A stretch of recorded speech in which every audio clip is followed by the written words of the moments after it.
Welcome to Crime for Sleep. Before we begin, let me know where you're watching from and what time it is for you. And don't forget to like, comment, and subscribe. Story 1. The sunset cast long shadows through the Venetian blinds of apartment 4B, painting amber stripes across the freshly waxed hardwood floor. Megan Turner stood in the center of what would be her living room, surrounded by stacked cardboard boxes labeled in neat black marker. The air held the familiar scent of new paint mingled with the lingering chemical sweetness of industrial carpet cleaner, a perfect blank slate for a new beginning. She ran her fingertips along the kitchen countertop, smooth and cool beneath her touch. The silence of the space was comforting after the chaos of moving day. Her friends had helped haul furniture up 3 flights of stairs, their voices and laughter now just echoes in her memory. This moment of solitude felt earned, a peaceful introduction to her new home. In the bedroom, Megan methodically unpacked her clothes, hanging blouses and dresses in the closet with careful precision. Her hand brushed against something soft in the far corner of fabric that wasn't hers. She pulled it forward into the light, a man's jacket, navy blue with a small tear on the right elbow. The material was slightly dusty but otherwise well maintained, as if it had been placed there recently, waiting for its owner to return. Strange, she whispered to herself, the word hanging in the air like mist. She checked the pockets, empty. No identification, no clues, just an abandoned piece of clothing that someone had forgotten or left behind deliberately. She placed it on her bed, making a mental note to ask the building manager about it in the morning. The bathroom was her next project.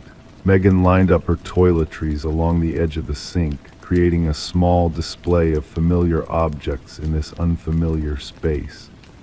As she reached behind the mirror to place her medication on the cabinet shelf, her fingers discovered something hard and plastic wedged in the back corner. A toothbrush, blue and white, its bristles still relatively new. It wasn't packaged, it had been used. A slight chill passed through her despite the warmth of the late summer evening. One forgotten item could be explained away easily, but 2 suggested something else entirely. She took out her phone and scrolled to find the landlord's number, hesitating before pressing the call button. The phone rang 3 times before Mr. Peterson answered, his voice gruff with the lateness of the hour. "Mr. Peterson, it's Megan Turner from 4B. I just moved in today and—" Megan from 4B. His voice carried a note of confusion that made her pause. "Yes, I signed the lease last week. You gave me the keys yesterday," she clarified, a subtle uneasiness beginning to form in the pit of her stomach. There was a prolonged silence on the other end of the line, broken only by the sound of papers rustling. When the landlord spoke again, his voice had dropped to nearly a whisper. "That unit was never vacant," he said slowly. "The last tenant never moved out." Megan froze, her eyes darting to the open bedroom door where the navy jacket lay on her comforter.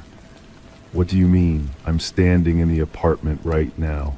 It was empty when I arrived, except," she stopped herself, suddenly not wanting to mention the discovered items. "Except what?" Mr. Peterson pressed. "Nothing," she replied too quickly. "There must be some confusion with your records. Maybe you're thinking of a different unit." Detective Sarah Holloway reviewed the case file for the 3rd time, the pages illuminated by her desk lamp's soft glow.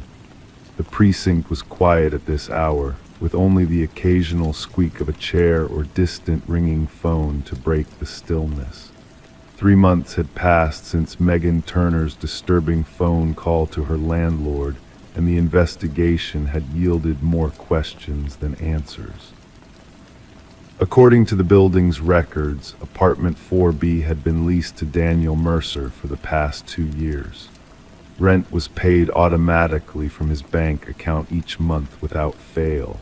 His employer, a software company downtown, reported that Daniel had requested to work remotely about 6 months ago, citing personal reasons.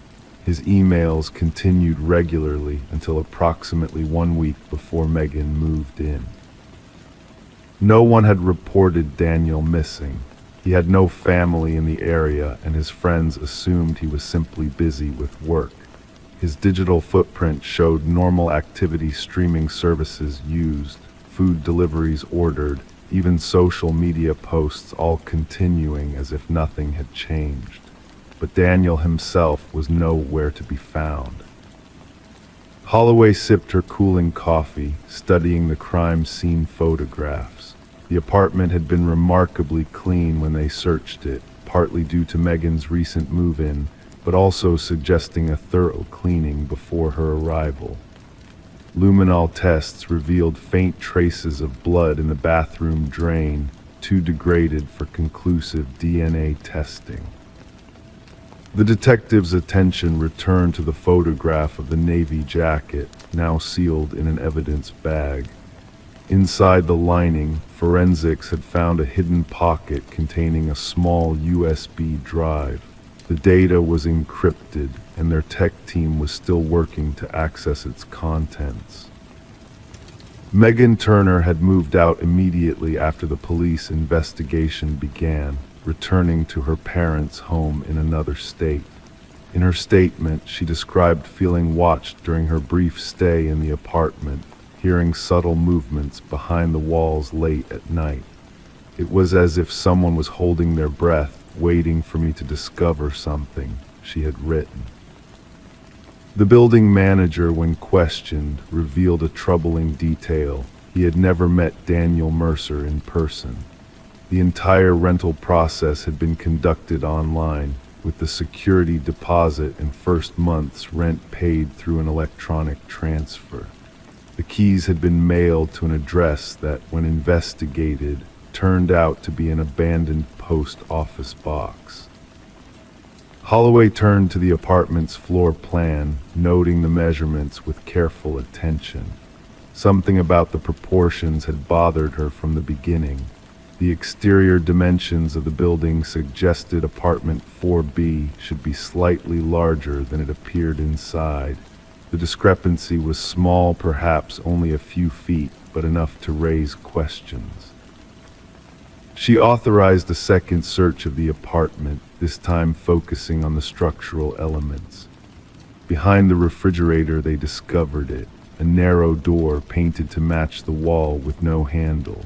When forced open, it revealed a cramped space no larger than a walk-in closet, containing a folding chair, a small table, and a laptop connected to an elaborate system of miniature cameras hidden throughout the apartment. The laptop was still running, its battery maintained by a power cord snaking through a hole drilled in the wall. On the screen was a paused video feed of Megan Turner unpacking her belongings on moving day.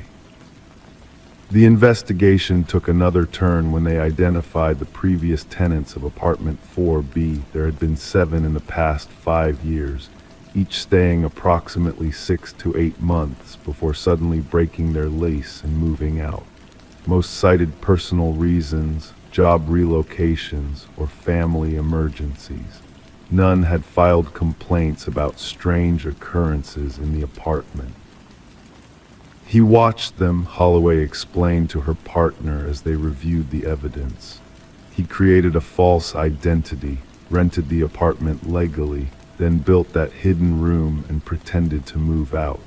The building manager never actually saw any of the tenants move in or out. He just received the paperwork and payments electronically. The digital forensics team finally cracked the encryption on the USB drive. It contained folders labeled with the names of previous tenants, each holding thousands of images and video clips documenting intimate moments of their daily lives. The most recent folder was labeled Megan, nearly empty compared to the others. her tenancy cut short by her discovery.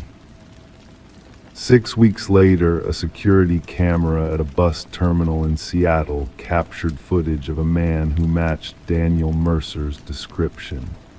He carried a single backpack and purchased a ticket to Vancouver with cash. By the time authorities identified him in the footage, he had crossed the border. The case remained technically open, but leads had grown cold. Apartment 4B stayed vacant, its reputation now tarnished by the unsettling story that had spread throughout the building, despite official attempts to keep details private. Detective Holloway occasionally drove past the building on her way home, glancing up at the windows of 4B sometimes, late at night. She thought she could see a faint blue glow behind the blinds, as if from a computer screen. But when she blinked, the window would be dark again, leaving her to wonder if her mind was playing tricks or if someone had returned, creating a new identity, waiting patiently for the next tenant to arrive. In the evidence room of the precinct, the navy jacket with the torn elbow hung in its sealed bag, a silent reminder that some people move out without ever really leaving. Story 2, the mortician had seen strange things before, but this was different. A small wooden box had been left in the preparation room with no label, no paperwork. Inside, folded neatly, was a wedding dress, a set of car keys, and an old, yellowed envelope. The note inside had just 3 words, "Find me first." Howard Green had worked at Pinewood Funeral Home for nearly 3 decades. The small town of Millfield rarely offered surprises, especially in his line of work. Death had a certain predictability to it, but as he stood in the dim light of the preparation room, the wooden box resting on the stainless steel table before him, he felt something he hadn't experienced in years' uncertainty. The funeral home was quiet that evening. Rain tapped gently against the high windows, casting shimmering shadows across the polished floors. Howard's fingers traced the edge of the box, handcrafted oak with no markings, no signatures, just the 3 items inside and that cryptic note. He called Detective Sarah Linden the next morning. The police station was just 2 blocks away from the funeral home, and Sarah had known Howard since she was a child. Her father had been buried by Howard's hands 15 years ago. "I've never seen anything like it," Howard explained, his voice barely above a whisper as they stood in the preparation room. The box sat between them, now closed. "It was just here. When I locked up Wednesday night, nothing. When I came in Thursday morning, this." Detective Linden nodded, her notepad untouched. The wedding dress was yellowed with age, but had been preserved with care. The car keys were to a Cadillac 1980s model by the look of them, and the note, written in faded blue ink on thick paper, those 3 words seemed to fill the room: "Find me first." "The security cameras?" she asked. "None inside, just at the entrance, but they showed nothing unusual." The rain continued for 3 days as Detective Linden began her investigation. The funeral home's visitor log showed only the usual family members coming to arrange services, a delivery of flowers, the regular cleaning staff, nothing out of place, nothing unusual. The wedding dress had no tags, no labels, custom-made perhaps. The car keys belonged to a 1986 Cadillac DeVille, but without a registration or VIN number, they were just keys. The handwriting on the note was elegant, but offered no immediate clues. On the 4th day, as autumn leaves drifted past her office window, Detective Linden received a call from the county records office. A search of marriage licenses from the area had turned up something interesting: a photograph from 1986 showing a bride in what appeared to be the exact same wedding dress. The bride's name was Alina Blackwood. She had married Thomas Blackwood on October 15, 1986, and according to public records, Alina Blackwood had gone missing just 3 months after her wedding. The case had gone cold decades ago. Thomas Blackwood still lived in Millfield in the same house he had shared with Alina. Now in his 70s, he was a retired accountant who kept to himself. No criminal record, no suspicion had ever formally attached to him regarding Alina's disappearance. The detective's car rolled slowly up the gravel driveway of the Blackwood residence. The house was well-maintained white paint, blue shutters, a garden that showed careful attention. Thomas Blackwood answered the door on the third knock. His eyes, pale blue behind thick glasses, showed no surprise at the sight of the detective's badge. "I've been waiting for someone to come," he said, his voice steady. "Please come in." Inside, the home was like a museum to the 1980s furniture untouched by time, photographs on every surface. Alina's face smiled from dozens of frames. Her presence filled every corner of the house. "The box," Detective Linden began, once they were seated in the living room. The air smelled of coffee and old books. "Yes," Thomas nodded, "the box is from Alina." The detective's pen hovered above her notepad. "Mr. Blackwood, Alina has been missing for almost 40 years. Thomas Blackwood's hands rested calmly on his knees. "Not missing, detective. That's never been quite right. She wasn't missing, she was hiding." He told the story slowly, each word measured and precise. Alina had been ill, a rare form of early-onset dementia that had begun to manifest just weeks after their wedding. The diagnosis had been devastating. The prognosis worse. 6 months, perhaps a year before she would no longer recognize him.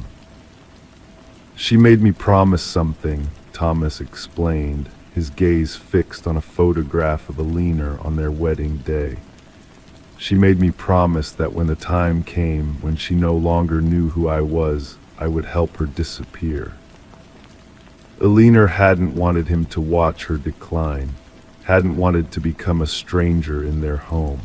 And so, when the moment came a morning when she had looked at him with confusion and asked who he was, Thomas had kept his promise. "We had it all arranged, a small cottage by Lake Mercer, a caretaker who understood, no questions asked, no records kept." For 38 years, Thomas had visited Alina every Sunday. He brought her fresh flowers, read to her, held her hand. She never recognized him again, but she smiled at his visits. The caretaker, a registered nurse named Margaret, had kept Alina comfortable and safe all those years. "Last month, Alina passed away in her sleep," Thomas said, his voice finally breaking.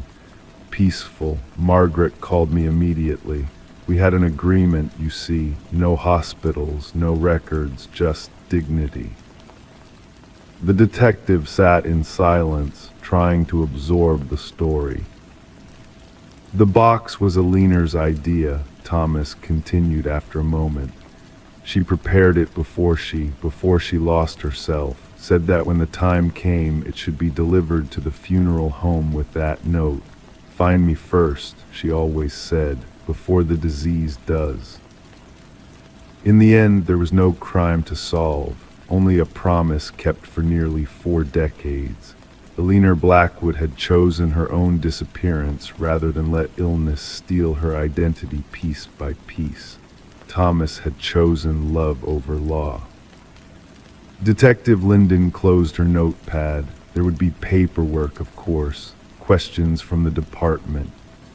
But as she looked at Thomas Blackwood, at the weight finally lifted from his shoulders after decades of solitary knowledge, she understood that sometimes justice and law occupied different territories. The wooden box remained at the funeral home. Howard Green arranged a quiet service for Alina Blackwood. Thomas brought photographs not just from their wedding day, but from all the years after. Alina in her cottage by the lake, Alina in the garden, Alina smiling at a visitor she didn't recognize but welcomed nonetheless. The small town of Millfield added another story to its quiet history. And in the preparation room of Pinewood Funeral Home, Howard Green kept a small wooden box on a shelf, empty now, but full of reminders that love sometimes writes its own rules. Story 3. The silver-framed mirror hung on Margaret Coleman's hallway wall for 37 years, witnessing the quiet rhythms of a small-town family's life. That evening, as rain tapped against the windows of her cottage in Millfield, Margaret paused before it, absently adjusting a strand of gray hair that had fallen across her forehead. The house was silent except for the distant hum of the refrigerator and the soft patter of water against glass. Outside, darkness had settled over the town, wrapping it in a blanket of shadows and streetlights. In the reflection, Margaret could see the worn edges of the photo frame on the table behind her Eliza's high school portrait, taken just 3 weeks before she disappeared. 5 years had passed since then.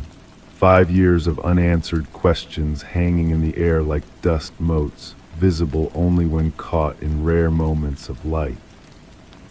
The mirror's surface seemed to ripple slightly, though perhaps it was just a trick of the evening light or the effect of fatigue on Margaret's eyes. She had been sorting through old boxes in the attic all afternoon, a task she had postponed for far too long. Each item she touched felt like a small universe of memories, some pleasant, others painfully sharp. And then she saw it. Behind her reflection, partially obscured by shadow, stood Eliza. The scream that tore from Margaret's throat seemed to belong to someone else entirely primal and raw. She spun around, heart hammering against her ribs, but found only the empty hallway, the familiar wallpaper, the closed door to the kitchen. When she turned back to the mirror, the image was gone. Just Margaret alone, her face drained of color, her hands trembling. Detective Nathan Reeves received the call at 9:17 p.m. He had been with the Millfield Police Department for 22 years and had personally led the investigation into Eliza Coleman's disappearance. The case file, a thick manila folder with dog-eared corners, had never been fully closed, but it had grown cold, gathering dust in a filing cabinet labeled Unresolved. "She was there, Detective. I saw her," Margaret insisted, wrapping her cardigan tighter around her shoulders as she sat at her kitchen table. A cup of tea had grown cold in front of her, untouched. "I know how it sounds. I know what you're thinking." Reeves took a slow sip from his own mug, his weathered notebook open before him. His pen made a soft scratching sound against the paper as he wrote. He wasn't thinking anything, not yet. After 2 decades of police work, he had learned to listen before forming judgments. "Tell me exactly what you saw, Mrs. Coleman," he said, his voice carrying the gentle weight of a man who had conducted hundreds of interviews like this one. The investigation into what came to be known as the Mirror Incident began quietly. Reeves assigned Officer Lisa Mendez to review the original case files while he examined the mirror itself. There was nothing remarkable about it, a standard piece of home decor purchased from a department store that had closed years ago. Digital forensics analyst Kevin Park took photographs of the mirror from various angles under different lighting conditions. "Sometimes our eyes play tricks on us," he explained to Reeves as they stood in Margaret's hallway, "especially in low light, especially when grief is involved." But Margaret remained adamant. "It was her. She was trying to tell me something." On the third night after Margaret's report, Reeves decided to stay at the Coleman house, setting up a small surveillance camera aimed at the mirror. Margaret had gone to stay with her sister in the next town over, unable to sleep in the house after what she'd seen.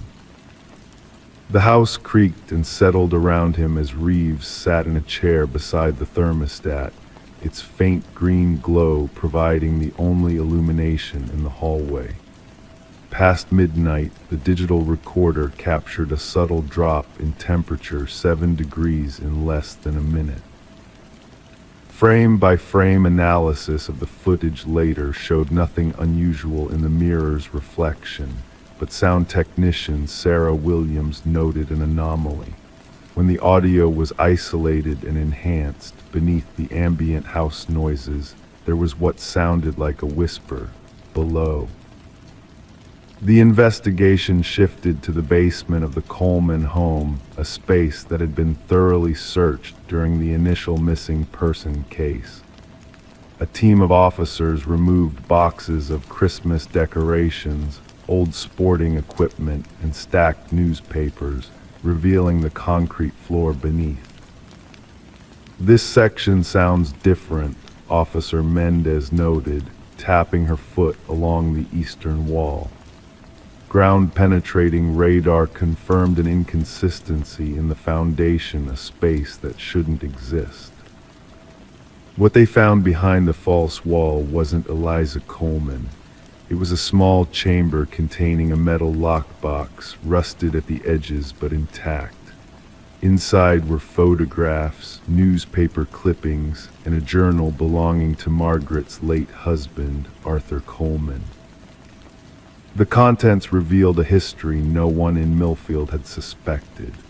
Before moving to town, Arthur had been involved in a series of embezzlement schemes in 3 different states. The journal detailed how he had changed their identities, moving the family whenever suspicions arose. Eliza's disappearance hadn't been a kidnapping or a runaway situation. She had discovered her father's secrets and threatened to expose him. "He couldn't have," Margaret whispered when Reeves showed her the evidence, her hands shaking as she turned the pages of the journal. "I would have known." But the final entry in Arthur Coleman's journal, dated 1 day after Eliza was reported missing, told a different story. "It's done. She's gone. Margaret must never know." Arthur Coleman had died of a heart attack 3 years after his daughter's disappearance, taking the location of Eliza's body to his grave. The investigation expanded to properties the family had owned or rented throughout the years, but no trace of Eliza was found.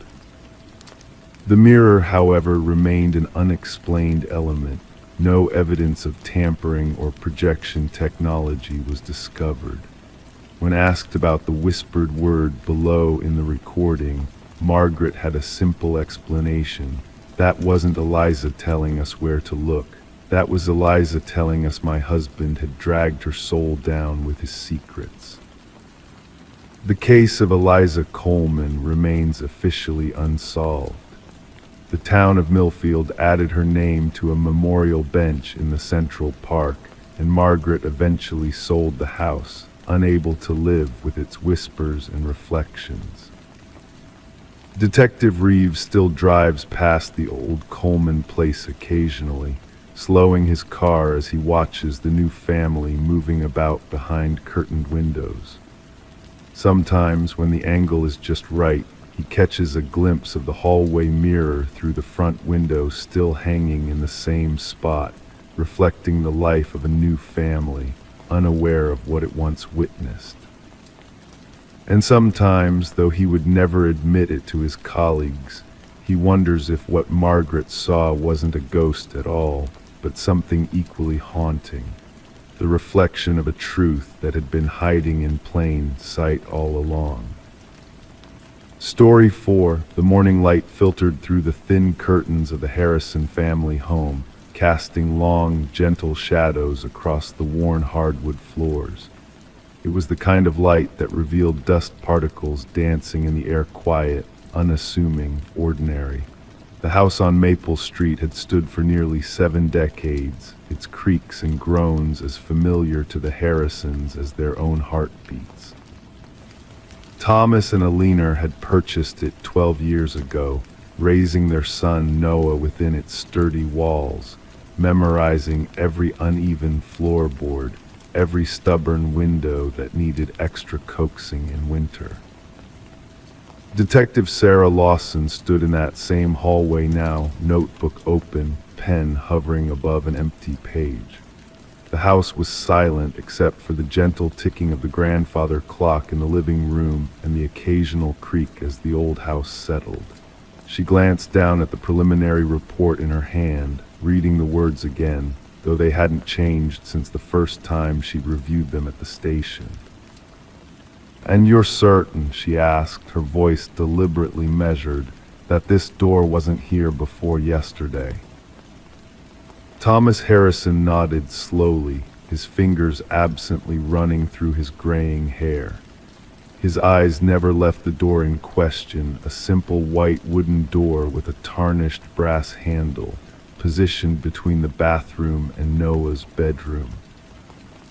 "We've lived here for 12 years, Detective," Alina said, her arms wrapped tightly around herself despite the warmth of the June morning. "I've vacuumed this hallway hundreds of times. I've hung Christmas decorations, helped Noah with science projects right here. That door," her voice faltered slightly, "that door simply wasn't there." Sarah approached the door carefully, noting how the paint matched perfectly with the surrounding wall. No fresh smell of paint, no visible seams or signs of recent construction. The handle, however, was different, old, scratched, with peculiar marks that seemed to indicate someone had been clawing at it from the inside. "And it was Noah who noticed it first?" Sarah asked, jotting down notes in her small, neat handwriting. "Yes," Thomas confirmed, his voice barely above a whisper. "He was running down the hall for breakfast when he just stopped. He pointed and said, 'That door wasn't there before.' We thought he was playing some kind of game." The silence that followed was heavy with unspoken fear. Sarah could feel it pressing against her chest, the way the unexplainable often did. 23 years on the force, and there were still cases that defied logic, that made her question what she knew to be true. "Have you opened it?" she asked, already knowing the answer from the report. Alina shook her head quickly. "We didn't dare. We called you immediately." Sarah nodded, appreciating their caution. She moved closer to the door, examining the frame without touching it. The wood appeared aged, consistent with the rest of the house. No signs of forced entry, no indication that the wall had been recently disturbed. It was as if the door had always been there, contradicting the family's collective memory. "Where's Noah now?" Sarah asked, turning back to the parents. "With my sister," Alina replied. "We didn't want him here until we understand what's happening." Sarah nodded again, then spoke into her radio, requesting forensics. Within 20 minutes, the quiet house transformed into a careful but deliberate hive of activity. Technicians in gloves measured and photographed the door from every angle. Dust samples were collected. The handle was swabbed for fingerprints. Sarah watched as Officer Martinez ran a handheld scanner across the wall surrounding the door. "Structure analysis shows no recent modifications to the wall," Martinez reported, his brow furrowed in confusion. "According to this, the door frame is integrated with the original building materials, same age as the house itself." Sarah processed this information slowly, allowing it to settle in her mind without rushing to conclusions. The house had been built in 1957. The Harrisons had purchased it in 2012, and yet somehow, A door that had apparently existed since construction had remained unnoticed by them for 12 years. As the afternoon progressed, neighbors were interviewed. None recalled seeing construction vehicles or workers at the Harrison home. Property records were examined, revealing no unexplained renovations. The original blueprints of the house, located in dusty county archives, added another layer to the mystery. They showed no door at that location. "We're ready to open it," the forensics lead announced late in the day, after exhausting all external examination options. Sarah nodded, and the Harrisons, who had been sitting quietly in the living room, rose to their feet. "You might want to stay back," she suggested gently. "No," Thomas said firmly. "It's our house. We need to see."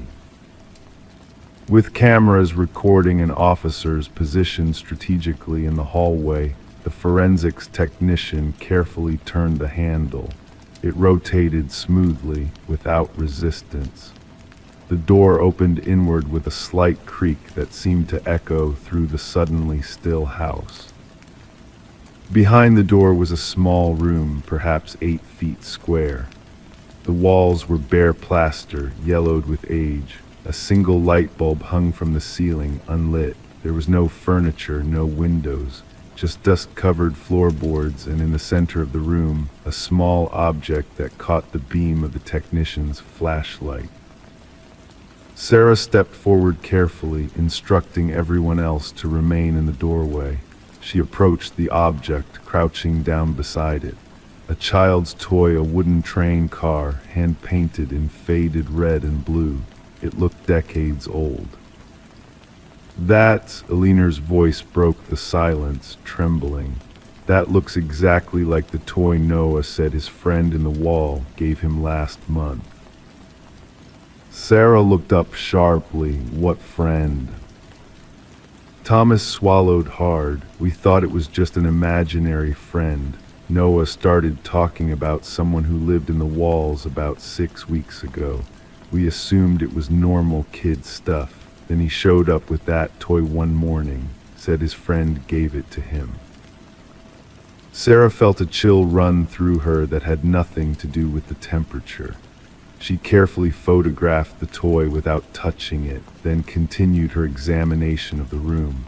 In the far corner, barely visible in the dim light, were scratch marks on the wall. Long, desperate-looking grooves, as if someone had been trying to claw their way out. The investigation continued for weeks. The toy was determined to be manufactured circa 1960, consistent with the age of the house. Ground-penetrating radar revealed no anomalies beneath the room. Previous occupants of the home were tracked down and interviewed. An elderly woman who had lived there in the 1970s became visibly shaken when shown photos of the room. "We heard sounds," she whispered, her hands trembling around her teacup. "Scratching in the walls. My husband said it was mice, but it wasn't mice. Sometimes I thought I heard humming. A child's song over and over." County records revealed a disturbing detail. In 1962, a 4-year-old boy had gone missing from the neighborhood. He was never found. His favorite toy, according to newspaper archives, had been a wooden train set. The case remains officially open. The Harrisons no longer live in the house on Maple Street. The door, despite multiple attempts to seal it, continues to appear unlocked each morning, though no one has seen it open on its own. Noah, now staying permanently with his aunt, still speaks occasionally of his friend in the wall, a little boy who wants to come out and play. Detective Lawson keeps the case file on her desk, returning to it between other investigations. Sometimes, late at night in the quiet of the station, she finds herself staring at the photographs of those scratch marks on the wall, wondering about the desperation that would drive someone or something to claw so desperately at solid plaster.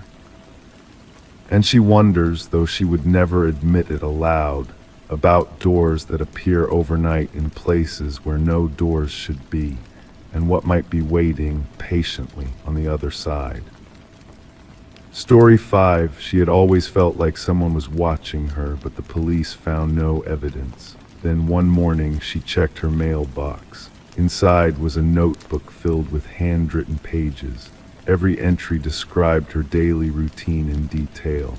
The last sentence made her blood run cold. You left your bedroom window unlocked last night. The small town of Millfield had always prided itself on its safety. Nestled between rolling hills and dense forests, it was the kind of place where neighbors knew each other by name, where front doors remained unlocked during daylight hours, and where Detective Sarah Collins had spent 15 relatively uneventful years on the force. But on this particular Monday morning in October, as fog settled between the Victorian houses that lined Maple Street, Sarah found herself standing in Eliza Bennett's living room, holding a leather-bound journal that changed everything. The room was quiet except for the ticking of an antique grandfather clock in the corner. Eliza sat on her floral sofa, hands trembling slightly as she cradled a mug of tea that had long gone cold. Her face, usually bright and animated according to those who knew her, appeared drawn and pale in the soft morning light filtering through lace curtains. I first noticed something was off about 3 months ago, Eliza explained, her voice barely above a whisper. Little things, a garden chair moved slightly. The gate left open when I was certain I'd closed it. My mail seemed disturbed somehow. Detective Collins nodded, the weight of the journal heavy in her latex-gloved hands. The handwriting inside was meticulous, almost artistic in its precision. Each entry was dated, beginning nearly 4 months prior. The stalker had documented Eliza's morning routines, her weekly trips to the supermarket, conversations she'd had with neighbors while watering her prized roses. There were details about phone calls Eliza had received, what she wore to her job at the local library, and which lights she turned off last before going to bed. When I reported it, Eliza continued, staring at a point somewhere beyond the detective. Everyone thought I was being paranoid. Even my sister suggested I might need to talk to someone. Professional help, she meant. A humorless smile flickered across her lips. I began to believe them until this. Sarah gently placed the journal into an evidence bag, the soft rustle of plastic breaking the room's stillness. Outside, technicians were dusting the mailbox for fingerprints, but Sarah harbored few illusions about finding any. Whoever had done this had been careful, methodical, patient. The investigation proceeded with the quiet persistence that characterized small-town police work. Sarah interviewed neighbors who had noticed nothing unusual. She reviewed the limited security camera footage from nearby businesses. She examined Eliza's phone records for suspicious calls. Days stretched into weeks. Meanwhile, Eliza's life constricted like a slowly tightening knot. She installed new locks, security cameras, motion sensor lights. She stopped walking to work, instead asking colleagues for rides. She drew her curtains day and night. Sleep became elusive, her nights punctuated by the sound of branches scratching against windows, by creaking floorboards, by the distant howl of autumn wind that sometimes sounded almost like breathing. The only lead came from Millfield Library's head librarian, Margaret Winters, who mentioned a new patron who had started visiting around the time. The journal entries began a quiet, unremarkable man who often sat at a table with a clear view of Eliza's desk. I never caught his name, Margaret said, her brow furrowed as she tried to recall details. Middle-aged, I think, brown hair maybe graying at the temples. He'd spend hours with newspapers or local history books. I remember thinking it was nice to see someone so interested in our archives. The description matched dozens of men in Millfield. Without security cameras in the library, there was no way to identify him further. In late November, as the first snow dusted Millfield streets, a second journal appeared not in Eliza's mailbox, but on her kitchen table. The implications were clear and chilling. The stalker had been inside her home. This journal contained more intimate details, notes about conversations Eliza had behind closed doors, observations about personal items in her bedroom, a pressed flower from her nightstand. The final page contained a Polaroid photograph of Eliza sleeping. Sarah ordered a patrol car to drive by Eliza's house every hour. She installed temporary cameras herself, off the record, using department equipment. She advised Eliza to stay with family, but Eliza refused. "This is my home," she had said, her voice finding strength for the first time since the ordeal began. "I won't be chased out of it." 3 nights later at 2:17 a.m., one of the cameras detected movement in Eliza's backyard. The officer on patrol responded within minutes. The garden gate stood open. A basement window had been disturbed, but the house was empty. Eliza was gone. For 48 hours, the small Millfield police force conducted their most intensive search in decades. They combed the woods behind Eliza's property. They dragged the small lake at the town's edge. They interviewed every person who had any connection to Eliza, no matter how tenuous. On the 3rd day, as weak winter sunlight struggled to penetrate the cloud cover, Sarah's phone rang. It was Eliza. "I'm safe," she said simply. "I'm at my sister's in Boston. I've been here since Tuesday night."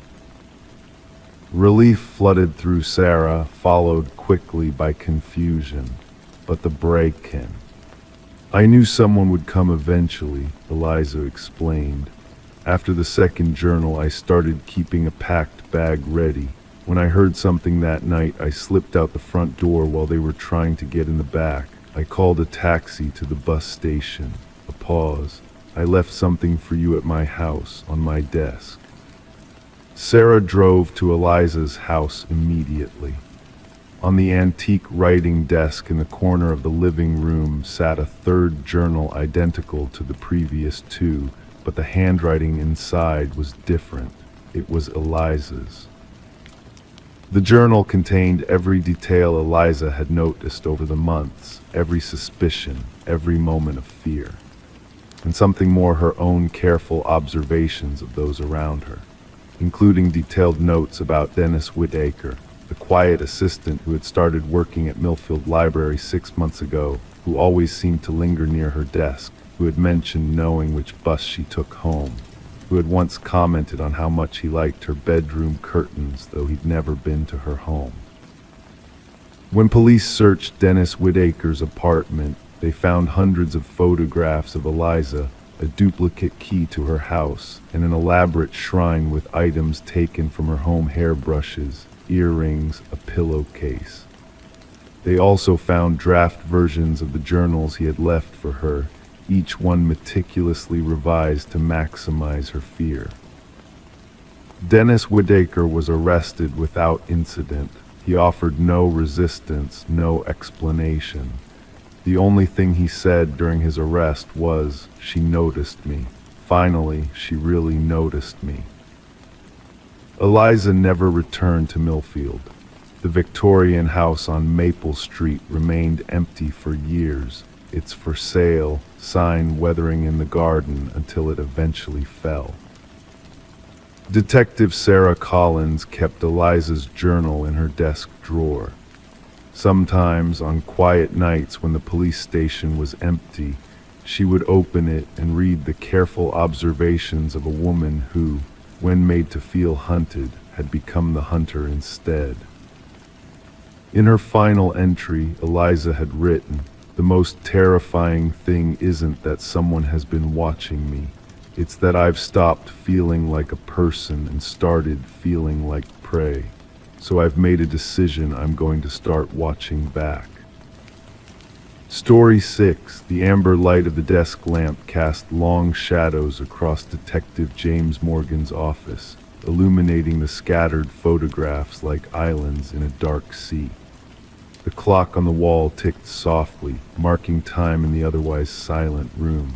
Outside, a gentle November rain tapped against the windows, creating a soothing rhythm that belied the unsettling nature of the case before him. Morgan ran his fingers along the edge of a manila folder, worn smooth from handling. Inside were the details of what the department had initially classified as a routine break-in at the residence of Alina Whitfield, a 68-year-old retired librarian living in the quiet suburb of Maplewood. But as he reviewed the case for the third time that evening, he knew there was nothing routine about it. "The doll that didn't stay put," he murmured to himself, reading the informal title he'd scribbled at the top of his notes. Alina Whitfield lived alone in a modest two-story Victorian home that had been in her family for generations. Her neighbors described her as a private but pleasant woman who maintained her garden with meticulous care and occasionally volunteered at the local historical society. She had no children, no pets, and seemingly no enemies. 3 weeks ago, Alina had visited Tarkington's Antiques and Curiosities, a shop that had operated on Main Street for over 40 years. According to the owner, Harold Tarkington, she had purchased a porcelain doll dating back to the early 1900s. The doll had pale skin, rosy cheeks, and wore a blue velvet dress with delicate lace trim. Its eyes were made of painted glass, a deep shade of blue that seemed almost too lifelike. "Just an ordinary collectible," Tarkington had insisted during his interview. "Valuable, yes, but nothing unusual about it. I've sold dozens like it over the years." Morgan lifted a photograph from the folder, a police image of the doll sitting on Alina's antique rocking chair. Its painted smile seemed to hold secrets, though Morgan reminded himself not to project his own unease onto an inanimate object. Alina's first call to the police came exactly 1 week after her purchase. Her voice on the recorded line was steady but tinged with confusion as she explained that she had placed the doll on a shelf in her study before going to bed, only to find it sitting at her kitchen table the next morning. "I know how this sounds," she had said to the dispatcher, "but I live alone and my doors were locked. I'm not reporting a break-in because nothing was taken. I just don't understand how it moved." The responding officer had found no signs of forced entry. The incident was filed as a non-event, possibly the result of forgetfulness or confusion on Alina's part. 3 days later, she called again. This time her voice carried a slight tremor. "I've locked it in my china cabinet," she explained. "I used the key. I'm the only one who has the key. But when I woke up this morning, the cabinet was still locked and the doll was sitting on my nightstand." Morgan picked up another photograph, the china cabinet in question. Solid oak with a brass lock that showed no signs of tampering. The key had been found in Alina's nightgown pocket, just where she claimed to have put it. The responding officer had suggested installing a home security camera. Alina agreed, and a simple system was set up that same day, one camera in her bedroom and another in her living room where the china cabinet stood. Morgan pressed play on his laptop, watching the footage for what must have been the 12th time. The timestamp read 2:14 a.m. The living room was dark except for the faint moonlight filtering through the curtains. The china cabinet stood against the wall, its glass front reflecting the dim light. Inside, the doll was clearly visible on the middle shelf.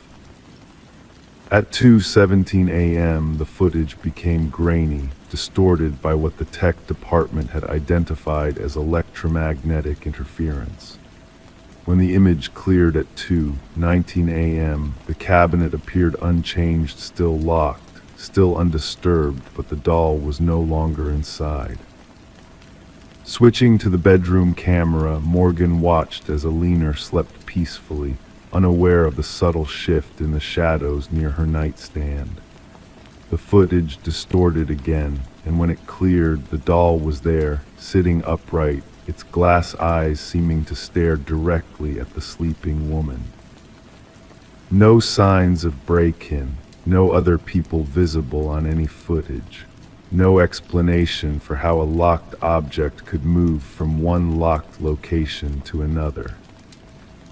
Alina's third call came after she had spent the night at her sister's house, leaving the doll locked in her home safe, a small but sturdy model bolted to the floor of her closet. She returned the next morning to find the safe still locked, the combination unchanged, and the doll sitting in her rocking chair, slowly moving back and forth as if recently disturbed. That was when Morgan had been assigned to the case.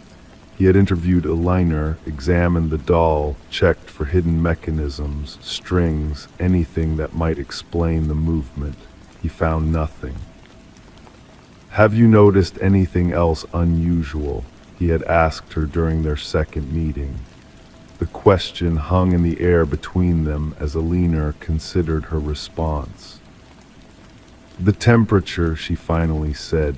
"It gets colder in whatever room the doll appears in, and sometimes I think I hear, humming, a child's melody, but it stops when I fully wake up." Morgan closed the folder and leaned back in his chair, listening to the rain. The case had stalled. No evidence of criminal activity, no rational explanation for the doll's movement, just the increasingly disturbed testimony of an elderly woman and footage that raised more questions than it answered. He had suggested Alina get rid of the doll. She had tried 3 times. Once she had driven it to a donation center 2 towns over. Once she had given it to her sister to keep. And once, in desperation, she had buried it in her garden during a heavy rainstorm. Each time, by morning, the doll had returned to her house. Yesterday, Alina Whitfield had disappeared. Her bed was found neatly made, her house locked from the inside, her car still in the garage. The only thing out of place was the doll sitting in Alina's favorite armchair by the window, its porcelain hand resting on an open book. The book was a history of Maplewood, turned to a page about the original owners of Alina's house. In the sepia-toned photograph, a family of 4 stood stiffly in front of the newly built Victorian. The mother, the father, a young boy, and a small girl holding a porcelain doll that looked eerily familiar. According to the caption, the little girl had disappeared in 1912. She was never found. Morgan gathered his notes and stood up, his decision made. Tomorrow he would drive to Tarkington's Antiques and demand more information about the doll's provenance. He would speak again with Alina's sister about family history. He would search the house again, more thoroughly this time. As he switched off his desk lamp, his phone buzzed with a text message from Officer Daniels, who was stationed at Alina's house for the night. "The doll is gone, just disappeared from the evidence bag, and sir, I swear I heard humming." Morgan stared at the message as a chill settled over him. Outside, the rain continued to fall, washing away footprints that might have led to answers, to Alina, to the truth behind the doll that didn't stay put. Story 7. At first, the plumber thought it was just a clogged pipe, but as he worked, he heard whispers coming from the drain.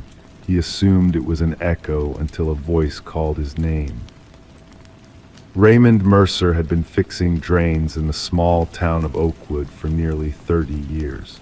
His weathered hands knew every type of pipe, every kind of blockage that the old houses in this forgotten corner of New England could produce.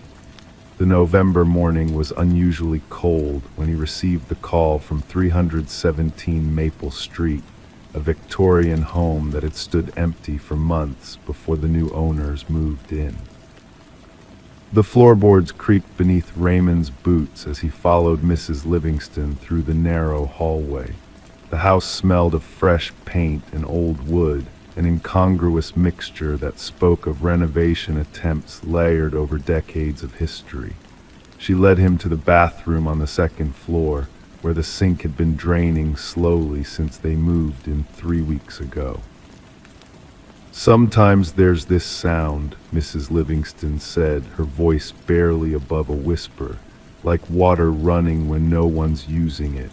She tucked a strand of auburn hair behind her ear, her eyes not quite meeting Raymond's. "My husband thinks I'm imagining things." Raymond nodded, setting his worn leather tool bag on the white tile floor. The bathroom was immaculate, newly renovated, with gleaming fixtures that seemed at odds with the rest of the aging house. He knelt beside the sink, the joints in his knees protesting slightly as he adjusted his position to examine the pipes underneath. "I'll take a look," he said, his voice echoing slightly in the small space. "Old houses like this, pipes can make all sorts of noises." Mrs. Livingston lingered in the doorway for a moment before quietly excusing herself. Raymond heard her footsteps fade down the hallway as he began to work, the familiar routine of loosening the trap beneath the sink calming him, as it always did. The pipe was indeed clogged. Hair and soap residue had formed a dense mass that water could barely penetrate. Nothing unusual for a house this age. As Raymond worked to clear the blockage, the silence of the empty house settled around him, broken only by the occasional drip of water and the soft scraping of his tools. That's when he first heard it, a faint sound like rushing water, but somehow different. Not the gurgle of pipes or the hiss of air. It was almost like whispering. Raymond paused, his hands going still as he listened. The sound faded, then returned, slightly louder. Words, he thought, though he couldn't make them out. "Probably just the water pipes in the walls," he murmured to himself, returning to his work. Old houses were full of strange acoustic sounds traveling through vents or pipes from other rooms, playing tricks on the ears. But as he removed the final obstruction from the trap, the whispering grew more distinct. Raymond leaned closer to the drain, curiosity overcoming his usual pragmatism. The pipe was clear now, yet the sound persisted, rising from deep within the house's plumbing system. "Hello," he called softly, feeling slightly foolish. The whispering stopped abruptly. Raymond exhaled, shaking his head at his own imagination. He began reassembling the pipe, tightening the connectors with practiced efficiency. "Raymond." His name drifted up from the drain, as clear as if someone had spoken directly into his ear. Raymond froze, the wrench suspended in his weathered hand. The voice had been soft, almost gentle, neither male nor female, yet distinctly human. "Who's there?" he asked, his voice steady despite the chill that ran down his spine. Silence answered him. Raymond quickly finished tightening the pipe and stood up, his knees cracking in protest. He turned on the tap, watching water spiral down the now unobstructed drain. The sink emptied perfectly, no gurgling, no resistance, just clean, functional plumbing. He was packing his tools when Mrs. Livingston returned, her steps hesitant on the hardwood floor. "All fixed?" she asked, her thin arms wrapped around herself despite the warmth of the house. Raymond nodded, closing his tool bag. "Just hair and soap, common problem." He hesitated, then added, "Do you hear those sounds often, the ones you mentioned?" Mrs. Livingston's eyes widened slightly. "You heard something." "Probably just water in the pipes," Raymond said, not wanting to alarm her, yet something in her expression made him continue. Sounded almost like whispering. The color drained from Mrs. Livingston's face. "My husband says I'm being ridiculous," she said, her voice dropping to a near whisper. "But sometimes, late at night, I swear I hear someone calling my name from the bathroom, even when no one's in there." Detective Sarah Lawson received the call about 317 Maple Street 6 days later. The case file landed on her desk on a Tuesday morning, a thin folder containing the preliminary report of a disappearance. Mrs. Emily Livingston, age 34, had vanished sometime during the night. Her husband reported waking to find her side of the bed empty, the bathroom door ajar, and no sign of her in the house. What caught Detective Lawson's attention wasn't the disappearance itself. Adults went missing for all sorts of reasons, and most returned or were located within days, but the statement from the husband. Mr. Livingston mentioned his wife's recent obsession with noises in their plumbing, specifically voices she claimed to hear coming from the drains. 2 days into the investigation, with Mrs. Livingston still missing, Detective Lawson interviewed the plumber who had serviced the house the week before. Raymond Mercer sat across from her in the station's interview room, his cap twisted in his hands as he recounted his experience at the Livingston home. "I've been a plumber for 30 years, he said, his voice low and steady. "I know every sound a pipe can make. What I heard in that drain, it wasn't normal." When Detective Lawson asked what made him so certain, Raymond's weathered face grew serious. "Because it knew my name," he said simply, "and I never introduced myself to Mrs. Livingston." The investigation of the Livingston house revealed nothing initially. No signs of struggle, no evidence of an intruder, no indication of where Emily Livingston might have gone. It wasn't until Detective Lawson ordered a more thorough examination of the plumbing system that they discovered something unusual. The bathroom drain connected to pipes that didn't match the house's original blueprints. These pipes diverted from the main sewer line, leading instead to a sealed space beneath the house, a room that didn't appear on any plans, hidden behind the newer foundation walls. When they broke through the wall in the basement, Detective Lawson was the first to enter the hidden space. The beam of her flashlight illuminated walls lined with smooth, dark stones, eerily similar to those used in well construction. The room was mostly empty, save for a small table and chair in the center, and several decades worth of dust. And scratched into the stone walls, hundreds of names. Some appeared decades old, others more recent. Near the bottom of the wall closest to the drain pipe, freshly carved, was Emily Livingston. The case remains officially unsolved. Emily Livingston was never found, despite extensive searches of the property and surrounding areas. The house at 317 Maple Street stands empty once again, a new "for sale" sign swaying gently in the front yard. Detective Lawson sometimes drives past the house on her way home. She never stops, but she always rolls up her windows just in case. Because sometimes on quiet nights when the wind is still, Residents on Maple Street report hearing whispers that seem to rise from the storm drains along the street. Whispers that, if you listen closely enough, sound almost like names being called one by one in voices filled with a terrible longing. And if you listen even closer, you might hear Emily Livingston's voice among them, soft and distant, as though speaking from somewhere very far away, or perhaps from somewhere directly beneath your feet. Story 8, the mailbox stood at the end of the cracked concrete path, its blue paint peeling in thin strips that curled like dried flower petals. Number 1742 Oakwood Lane had been abandoned for over a decade, yet somehow the mailbox was always full. The postal workers had long since stopped questioning it.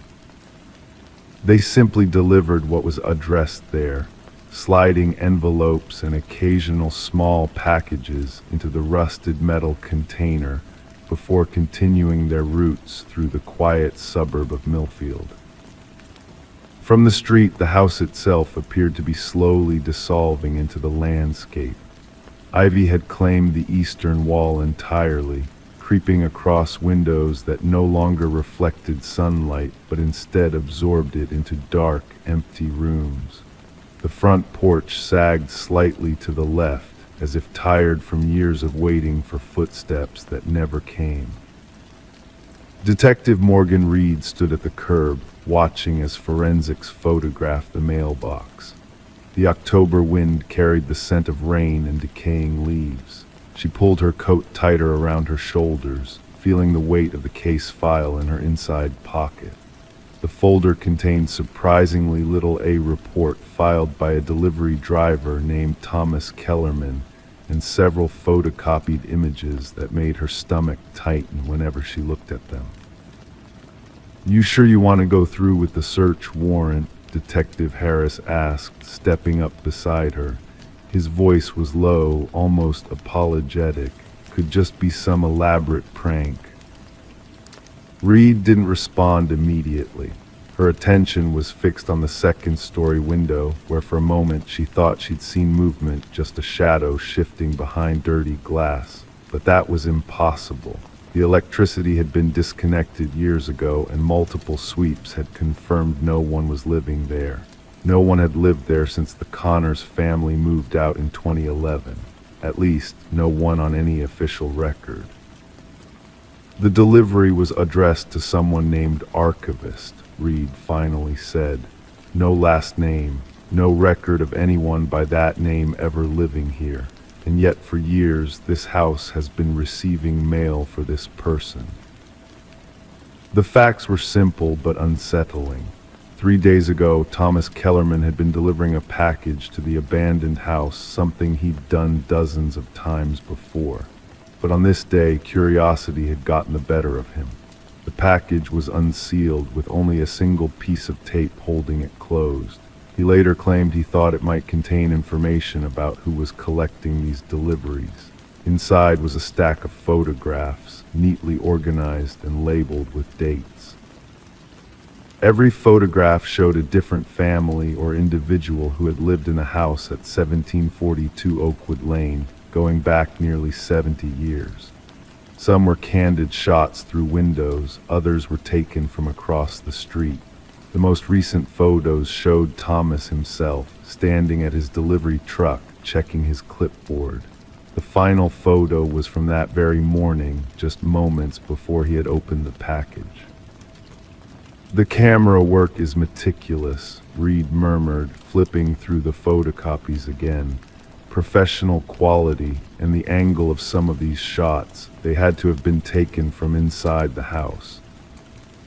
The forensics team had finished with the mailbox and was now carefully collecting the most recent delivery, another small package that had arrived that morning. Reed watched as they sealed it in an evidence bag. Despite the chill in the air, she felt a bead of sweat roll down her spine. "Let's go in," she said, and Harris nodded, signaling to the uniformed officers waiting by their patrol cars. The front door opened with a long, aching creak. The sound seemed to extend beyond what should have been physically possible, as if the house itself was exhaling after holding its breath. Dust particles danced in the beams of their flashlights. The air inside was stale but not unpleasant. It smelled of old paper and something faintly metallic. The living room was empty except for a single wooden chair facing the front window. Reed's flashlight beam revealed footprints in the dust-fresh ones, crisscrossing the room in a pattern that suggested someone had been pacing. Harris pointed silently to a stack of mail on the mantelpiece, organized by date, each envelope carefully opened and resealed. As they moved deeper into the house, the floorboards whispered beneath their feet. The kitchen contained nothing but an old refrigerator, humming softly despite the house supposedly having no electricity. Reed hesitated before pulling it open. Inside were dozens of rolls of film, neatly labeled with dates and names. "I want all of this processed," she said, her voice sounding too loud in the quiet space. "Every roll." The stairs to the second floor protested under their weight. At the top landing, Reed's flashlight illuminated a narrow hallway with 3 doors. 2 stood open, revealing empty bedrooms with faded wallpaper. The 3rd door was closed. Harris reached for the handle, then paused, looking back at Reed. "You hear that?" Reed held her breath. From behind the door came the faint, rhythmic sound of mechanical movement, the subtle click and whir of a camera shutter. When they opened the door, the room was empty. No camera, no photographer, just hundreds of photographs lining the walls, faces of everyone who had ever visited the house. Delivery drivers, postal workers, real estate agents. And now, in the center of the wall, directly facing the door, 2 new photographs had been carefully pinned. "Detective Reed, Detective Harris." The timestamp in the corner read 10:47 a.m., exactly 3 minutes ago. They searched the house for hours. They found no hidden rooms, no secret passages, no explanation for how someone could have taken those photos and vanished. The cameras that had been set up outside the house showed no one entering or leaving since their arrival. Days later, when the film from the refrigerator was developed, it revealed decades of surveillance, not just of the house and its occupants, but of the entire neighborhood. Families eating dinner, children playing in yards, couples arguing through open windows. The case remained open, a persistent question mark in Reed's career. The mail continued to arrive at 1742 Oakwood Lane, addressed to the archivist, though now it was redirected to the police department. Each envelope contained only blank paper, yet somehow, when held up to the light at just the right angle, faint images could be seen, shadows of whoever had handled the envelope last. Reed never returned to the house, but sometimes, reviewing case notes late at night, she would feel a familiar sensation, the feeling of being watched through her own windows. And occasionally, in the background of family photos or in reflections on store windows, she would catch a glimpse of someone standing just at the edge of the frame, a figure that was never there when the photo was taken. The house at 1742 Oakwood Lane remained empty, but the mailbox was always full. Story 9, the funeral had gone as planned, the burial completed. But the next morning, when the cemetery groundskeeper made his rounds, he stopped in his tracks. The dirt had been disturbed, the coffin was open, the body was missing, and in its place someone had left a note, "Not yet." Morning fog clung to the tombstones of Oakwood Cemetery, transforming the familiar landscape into something otherworldly. Martin Reeves had been the groundskeeper for nearly 15 years, his routine as predictable as the changing seasons. The soft crunch of his boots against the dewy grass was usually the only sound that disturbed the sacred silence of this place. But today, something felt different. The temperature had dropped overnight, leaving a chill that seemed to seep through Martin's jacket as he approached the freshly covered grave of Eleanor Blackwood. He noticed it from 20 yards away, the dark soil heaped differently than how the burial team had left it. Not scattered by animals, but deliberately moved, methodically excavated. As Martin drew closer, his breath formed small clouds that hung suspended in the morning air. The grave had been dug up with precision. The coffin lid stood open at an angle, the polished mahogany catching the pale morning light. Inside, where Eleanor Blackwood's body should have rested, there was only the satin lining, now creased and empty. In the center lay a small note, handwritten on thick cream paper, "Not yet." Detective Sarah Landon arrived 40 minutes later, the cemetery now cordoned off with yellow police tape that fluttered gently in the breeze. She'd been with the Oakwood Police Department for 12 years, but had never encountered a case quite like this. Her notebook remained closed in her pocket as she first took in the scene, letting the details speak to her before recording them. "The family has been notified," she asked, her voice maintaining a professional steadiness that belied her unease. "Yes, Detective," Officer Mills confirmed, his young face pale beneath his cap. "Mr. Blackwood is on his way now." Eleanor Blackwood had been 38 when she died. A respected librarian at the local university, her death had been unexpected but apparently natural, a brain aneurysm that had taken her while she slept. Her husband, Professor James Blackwood, had found her in the morning, already cold beside him. That had been 5 days ago. As Detective Landon circled the disturbed grave, she noted the precision of the excavation. Whoever had done this had taken their time. There were no scattered piles of dirt, no frantic digging marks. This was the work of someone methodical, patient, someone who knew exactly what they were doing and had no fear of being caught. Detective, the medical examiner, Dr. Chen, approached with measured steps.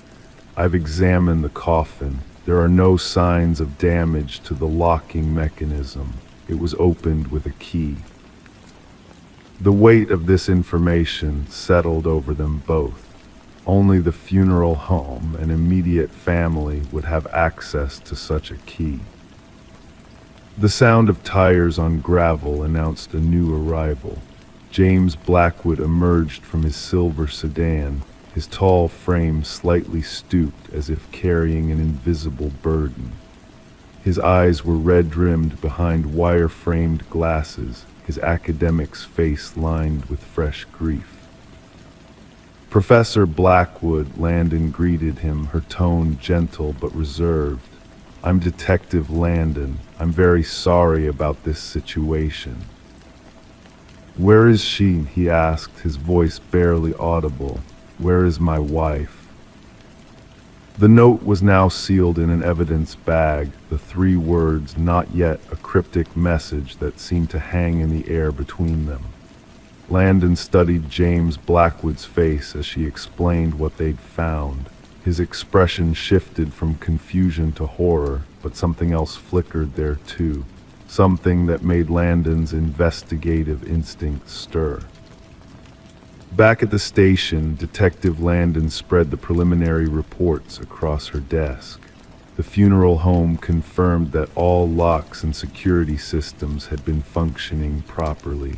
No alarms had been triggered. The night watchman had noticed nothing unusual during his rounds. The cemetery had no surveillance cameras. The peaceful resting place had never needed them before. Interviews with neighboring houses had yielded nothing. No one had seen or heard anything unusual. As Landon sipped her cooling coffee, she reviewed Eleanor Blackwood's autopsy report again.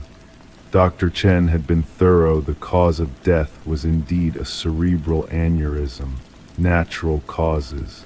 And yet, the precision of the grave robbery suggested something deliberate, something planned. The soft ticking of the wall clock kept time as Landon looked through Alina's life. Respected academic, well-liked by colleagues, no known enemies. Her marriage to James seemed stable by all accounts, 15 years together, no children.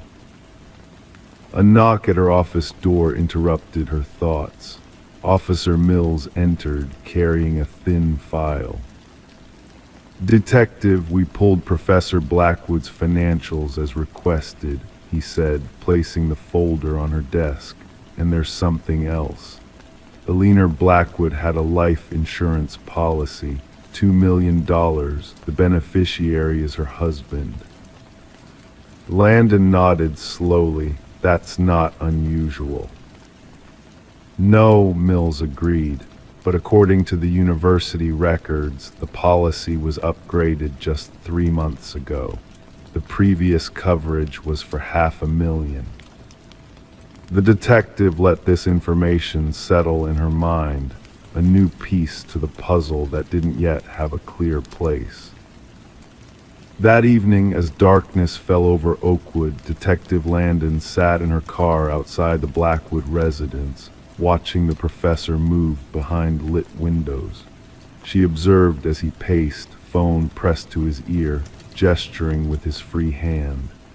His silhouette against the curtains seemed agitated, different from the grief-stricken man at the cemetery. The next morning brought another development. Dr. Chen called Landon as dawn broke. "Detective, I've been reviewing the initial examination of Mrs. Blackwood's body." Her voice carried a measured restraint that immediately caught Landon's attention. The emergency responders noted something that wasn't followed up on. There was a small puncture mark on her neck. It was assumed to be from medical intervention, but upon reviewing the timeline, it was there before they arrived. Landon finished the thought. "Yes, and while a cerebral aneurysm is certainly possible, certain toxins can mimic the symptoms. Without the body, we can't confirm either way." The pieces were beginning to align differently now. Detective Landon drove to the university where both Blackwoods had worked. Alina in the library, James in the chemistry department, where he specialized in organic compounds and their effects on biological systems. As she walked the quiet halls of the chemistry building, a lab assistant named Marcus Finch shared something that changed the course of the investigation. "Professor Blackwood has been working with a rare plant extract," the young man explained, his voice hushed despite the empty lab. "It's known to cause rapid neurological failure in concentrated doses, nearly impossible to detect unless you're specifically looking for it." 3 days later, as rain fell softly on Oakwood Cemetery, Detective Landon stood again at Alina Blackwood's grave. The coffin had been returned to the earth, empty now, a reminder of the mystery that continued to unfold. James Blackwood was being held for questioning, his colleagues shocked, his alibi for the night of the grave robbery falling apart under scrutiny. But the question remained, where was Alina's body? And who had taken it? Someone trying to preserve evidence of a crime, or someone attempting to hide it forever? The note "not yet" remained the most puzzling piece. Not yet what? Not yet time for justice, not yet time for truth. As Landon turned to leave, she noticed a figure standing beneath a distant oak tree, watching. When she moved toward them, they disappeared into the mist, leaving only footprints in the wet grass, footprints that led away from the cemetery and into the unknown, just like the truth of what had happened to Alina Blackwood. The rain continued to fall, washing away tracks, dissolving evidence, but Detective Landon knew that some secrets refused to stay buried. Sometimes they find their way back to the surface, one disturbed patch of earth at a time. Story 10: The Mystery of the Whispering House. She had set out to revamp the nursery before the little one's arrival. The walls wore a faded blue, a color that whispered of bygone tales hidden within its layers. As she applied the first layer of white paint, a revelation unfolded beneath letters emerging faintly at first, then sharpening into clarity. A message etched beneath the surface. "Don't let it hear you." Her breath hitched. Stepping back, her gaze fell upon it, tiny handprints imprinted in the fresh paint, positioned too high for any child's reach. The discovery within the nursery of the Morgan household marked the inception of what would later be termed the Whispering House Enigma. The young couple had acquired the Victorian-style residence mere months prior at an unbelievably low price. The realtor had mentioned only minor cosmetic issues, neglecting to disclose the property's shadowy past. Detective Sarah Klein approached the doorbell, a notebook clutched in hand. A woman answered, her expectant belly protruding beneath paint-splattered overalls. Weariness clung to her, evident in the dark circles rimming her eyes. It was clear she had not slept in days. The detective observed the tremble in the woman's hands as she recounted the eerie message and handprints. The previous owners vanished abruptly, the woman revealed. Neighbors mentioned they left in the dead of night, no moving van, just essentials packed into their car. Detective Klein traversed the historic abode, her footsteps echoing on aged floorboards. Standing in the nursery, she scrutinized the partially painted wall. The message lingered where the fresh paint had been abandoned midway. Beside it, 5 small handprints embedded in the wet paint, situated at the height of an adult's shoulder. Back at the precinct, Detective Klein delved into the property records. The house had changed owners 8 times in 30 years, a remarkably high turnover rate. Each family had resided for less than 2 years. More disconcerting were the child welfare reports associated with 3 of those families. Children had reported whispers from the walls and a sensation of being watched as they slept. Delving further, the detective unearthed construction records and historical archives. The house had once belonged to Eleanor Blackwood, a wealthy widow without offspring who had overseen a small orphanage on the premises during the early industrial era. Newspaper clippings referenced 5 children who had vanished from her care. Authorities of the time suspected they had fled, a common occurrence for orphans in that era. Upon Eleanor's passing, renovators stumbled upon a sealed chamber behind the nursery wall. Inside lay children's belongings, tiny shoes, toys, and garments, but no remains. The case grew cold, relegated to dusty archives. Detective Klein interviewed former inhabitants, piecing together a chilling pattern. Each family with children reported inexplicable happenings, toys rearranged overnight, childish laughter resonating through empty corridors, and crayon sketches materializing on walls.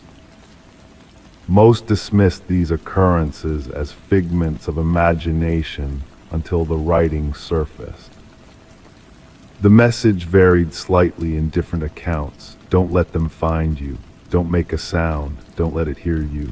Always the same handwriting, always unveiled during nursery repaints. A forensic linguist scrutinized photographs of the writing and confirmed its match to samples from Eleanor Blackwood's journals. More unsettling were the handprints uniform in size and placement over decades, despite different children inhabiting the home. The investigation took a darker turn when the detective persuaded the current owners to permit ground-penetrating radar in the basement. The technician identified anomalies in the readings, 5 distinct shapes beneath the concrete floor, each approximate to a child's size. Workers breached the concrete, unveiling a grim revelation. 5 small sets of remains arranged in a circle. Forensic analysis indicated the children had perished during Aliner's tenure at the house. Each child bore a pendant engraved with their name, the 5 orphans who had allegedly absconded. The detective sanctioned the spraying of luminol throughout the nursery. In the darkness, handprints glowed on every wall, concealed beneath layers of paint, invisible to the unaided eye. Scores of them at varying elevations, as though the children had endeavored to ascend. Aliner's journals, salvaged from county archives, unveiled her warped rationale. She believed orphaned children harbored unique spiritual energy. By confining them in the hidden chamber, she speculated she could siphon their life force to elongate her own existence. The children had etched their warnings into the wall with nails and slivers of metal, desiring future occupants to uncover their fate. The case concluded with the respectful interment of the 5 victims. Their names were finally documented not as runaways but as casualties of foul play. The residence remained vacant thereafter, the pregnant couple declining to return even for their possessions. Detective Klein submitted her ultimate report, incorporating images of the luminol illuminated handprints and the concealed message. She remarked that although justice had been served for the original victims, an inexplicable presence lingered within that house, something that persisted in reaching out through layers of paint and time. The nursery walls were raised during remediation, yet laborers reported hearing children's whispers emanating from the wreckage. None were willing to return after their shifts. The dwelling was eventually condemned, becoming another unsolved case in a musty dossier, physical proof of closure but spiritual enigmas destined to remain unanswered. The detective retained a photograph from the case, 5 luminol handprints glowing in the shadows, a haunting reminder that certain crimes leave imprints that no quantity of fresh paint can obscure. Story 11. It appeared in her mailbox, wrapped within a simple envelope devoid of any sender's details. A solitary brass key, weathered by time. The homeowner couldn't place it, yet a sense of familiarity lingered. Testing it in every lock she owned yielded no results. It didn't belong to her. But when she placed it on the coffee table, the decrepit grandfather clock in the hallway emitted a solitary, eerie chime despite its years of silence. Sarah Miller alerted the authorities upon discovering the enigmatic key. What began as a peculiar incident soon unraveled into a spine-chilling criminal inquiry that shook the tranquil suburban community. The responding officer initially brushed off her concerns. Just a key in the mail, likely a mistake, he speculated. However, Sarah persisted that something felt awry. Reluctantly, the officer took the key as evidence, mostly to pacify her, sealing it in a small evidence bag that would later become pivotal in a sprawling investigation. Detective Robert Harmon received the case file during the morning briefing. A seasoned investigator with the Special Victims Unit, he possessed an instinct for cases that transcended their seemingly innocuous beginnings. The brass key sat on his desk, unassuming yet disquieting. Background checks on Sarah unveiled no criminal past. A retired high school English teacher, widowed, with grown children residing across the country. No red flags in her financial records, phone logs, or online presence. She seemed precisely as she portrayed herself, an unwitting recipient of something peculiar. Forensic analysis yielded only Sarah's fingerprints on the key. The envelope divulged nothing but a standard postmark from the regional distribution center. No DNA, no trace evidence. The key, a run-of-the-mill Schlage, though well-used and aged. A breakthrough materialized unexpectedly when Detective Harmon decided to cross-reference the key's unique bidding pattern in the department database. A cold case from 7 years prior documented a matching key pattern linked to a storage unit where investigators had unearthed bloodied carpet, cutting tools, and photos of unidentified women. The original investigation had stalled due to insufficient evidence to pinpoint a suspect. Harmon delved into the dusty case files. The retired detective who had worked the case had since left. The storage unit had been rented under a fake identity, paid in cash. Surveillance footage had been overwritten long ago. The evidence collected had provided partial DNA samples, but no matches in any criminal database. The photos retrieved from the storage unit depicted 5 women, all appearing unconscious. Only 3 had been identified during the initial investigation, all reported missing but never located. Their cases remained open, classified as presumed homicides without bodies. Sarah Miller recognized none of the women in the images shown to her. Her anxiety mounted as the investigation progressed, leading her to fortify her home with new locks and a security system. The lingering question, why had someone sent her this key? Harmon ordered a fresh analysis of the original evidence utilizing modern techniques. The partial DNA sample was expanded and traced through genealogical databases. This yielded a distant familial match, a second cousin twice removed from the suspect. Tracing back through family trees, investigators zeroed in on Harold Jenkins, who had lived 2 streets away from Sarah until departing roughly 6 years ago. His current whereabouts remained a mystery. Further probing unveiled that Jenkins had been a substitute teacher at the same school as Sarah, though they had minimal documented interaction. His work history displayed sporadic employment, prolonged unexplained gaps, and frequent moves. His former residence turned up nothing out of the ordinary upon inspection. Neighbors described him as unassuming, solitary, someone who kept to himself, a common narrative following revelations about predators lurking unnoticed. The burning question remained, why send the key now? Why to Sarah Miller? Harmon speculated it could be a trophy, a threat, or possibly a grim invitation. The hunt for Jenkins intensified. His driver's license had expired. No activity on credit cards, no tax filings. The digital footprints individuals typically leave behind were conspicuously absent, hinting at a deliberate effort to remain untraceable. The true horror of the case unraveled when authorities probed a small cabin registered to Jenkins' deceased mother. Beneath the worn wooden floorboards, investigators uncovered a concealed chamber accessible solely via trapdoor. Inside, meticulously arranged shelves housed numerous identical brass keys, each labeled with a name and date. 5 keys corresponded to the women from the photographs.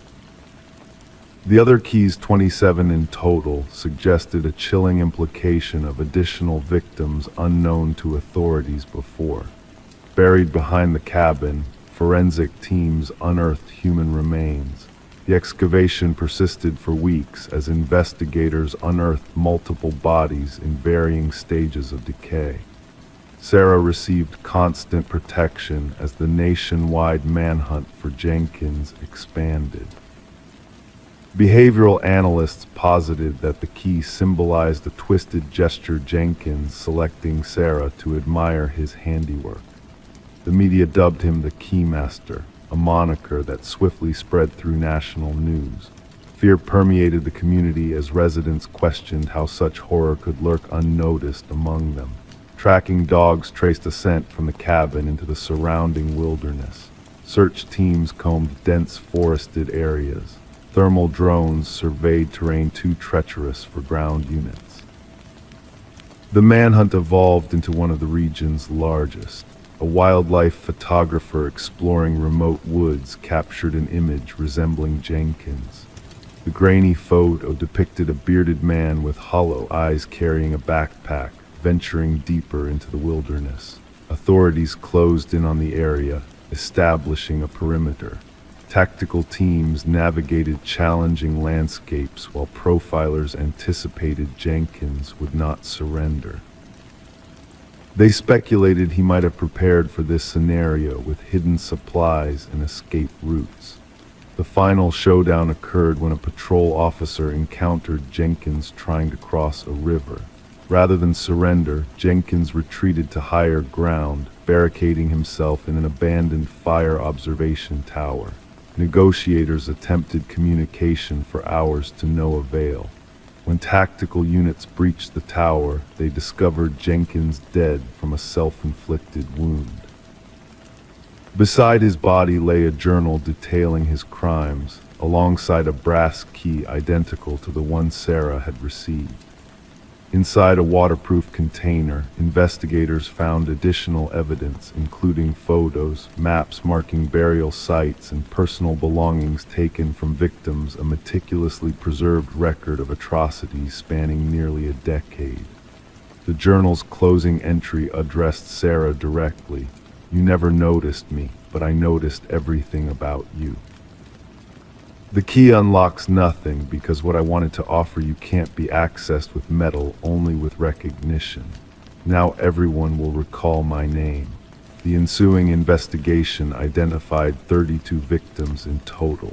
Families who had spent years pondering the fate of missing loved ones finally received closure, albeit accompanied by the unbearable weight of confirmed tragedy. Sarah never returned to her house, unable to reconcile the horror that had brushed so close to her mundane existence. The grandfather clock that had mysteriously chimed was scrutinized and found to house a discreet wireless receiver Jenkins had been observing, awaiting the moment she received his present. The case endures as one of the most unsettling instances of predatory behavior concealed beneath a veneer of normality. Psychological researchers persist in studying Jenkins' writings, seeking insights to identify similar offenders before they strike. And somewhere in an evidence vault, a collection of brass keys rests as mute testament to lives cut short, each key opening nothing, yet unlocking a devastating truth about the darkness that sometimes lurks behind unremarkable façades. Story 12. The new occupants believed it was merely peeling wallpaper, a minor inconvenience in their newfound abode. Yet as they delicately stripped away the layers, a hidden narrative began to reveal itself. Inked onto the surface beneath, repeatedly inscribed, was a single name: Alina Winters. The name consumed every nook and cranny of the wall, etched in a frenzied, uneven hand. It bore no connection to the previous proprietors, nor did it exist in any official records. Intrigued, they turned to the online realm for answers, where a solitary search result awaited them: a missing persons report from decades past. And the twist that sent shivers down their spines: the woman depicted in the photograph bore an uncanny resemblance to the one who had parted with the house Michael and Sarah Klein. The Kleins had never planned an immediate overhaul of their Victorian-era dwelling. The allure of the old-fashioned abode, with its intricate woodwork and soaring ceilings, had captured their heart. The reasonable price tag and the taciturn, silver-streaked-haired previous owner, Margaret Cavendish, who appeared eager to sell and relocate across the country, sealed the deal. The journey into the mystery commenced with a simple water stain in the master bedroom. Sarah's keen eye caught sight of a yellowish blemish spreading across the floral wallpaper, hinting at a hidden secret. With a gentle touch, Michael exposed a new layer beneath the damaged paper. Intrigued, they cautiously continued peeling back the layers. The first layer unveiled outdated paisley patterns from the 70s, followed by striped paper from an earlier era. However, it was the third layer that harbored the unexpected: a series of writings. Dark ink against faded beige paper, bearing a name, Alina Winters, repeated endlessly in increasingly desperate and erratic handwriting across the expanse. "Who is Alina Winters?" Sarah murmured, her fingers tracing the unsettling script. The revelation unsettled them deeply. That evening, Michael sat at their kitchen island, engrossed in property records on his laptop. The house had changed ownership multiple times, but Alina Winters remained a ghost in the archives. Margaret Cavendish, the seller, was a mere alias. Sarah joined him, clutching a mug of coffee. "Try searching just the name," she suggested. The internet search yielded meager results until they stumbled upon a digitized newspaper article from 30 years prior. Alina Winters, 27 years of age, reported missing in the winter months. The accompanying black and white image portrayed a young woman with dark locks and distinctive eyes mirroring those of Margaret Cavendish. "This article dates back decades," Michael spoke softly over the hum of the refrigerator. "Margaret could be the right age now, but..." Sarah's throat tightened. "The missing woman's story remains unresolved. No body, no suspects." Their initial curiosity morphed into an unwavering fixation. Sarah delved into the past homeowner's history, while their renovation plans took a backseat to their impromptu sleuthing sessions. They uncovered that Margaret Cavendish had possessed the house for a mere 7 months before passing it on an anomaly, considering the rigorous paperwork they themselves had endured. The retired detective assigned to Alina's case recalled the investigation vividly. Alina Winters, reported missing by her roommate, had vanished without a trace. No signs of struggle at her residence, no leads, just a void. The case had grown cold swiftly. Tension hung in the air as Michael cautiously inquired, "Did you ever come across a Margaret Cavendish?" A pregnant pause followed. "No recollection of that name. Why do you ask?" Upon sharing their findings and juxtaposing photos of both women, the detective pledged to look into the matter. In a matter of days, a current detective reached out, seeking permission to scrutinize the peculiar wall. Their home transformed into an active crime scene, with forensics meticulously documenting and removing sections of the wallpaper. Analysis of the ink dated it back 30 years, but handwriting comparisons with Alina's journals proved inconclusive. Meanwhile, Sarah stumbled upon a concealed compartment beneath the bedroom closet's floorboards.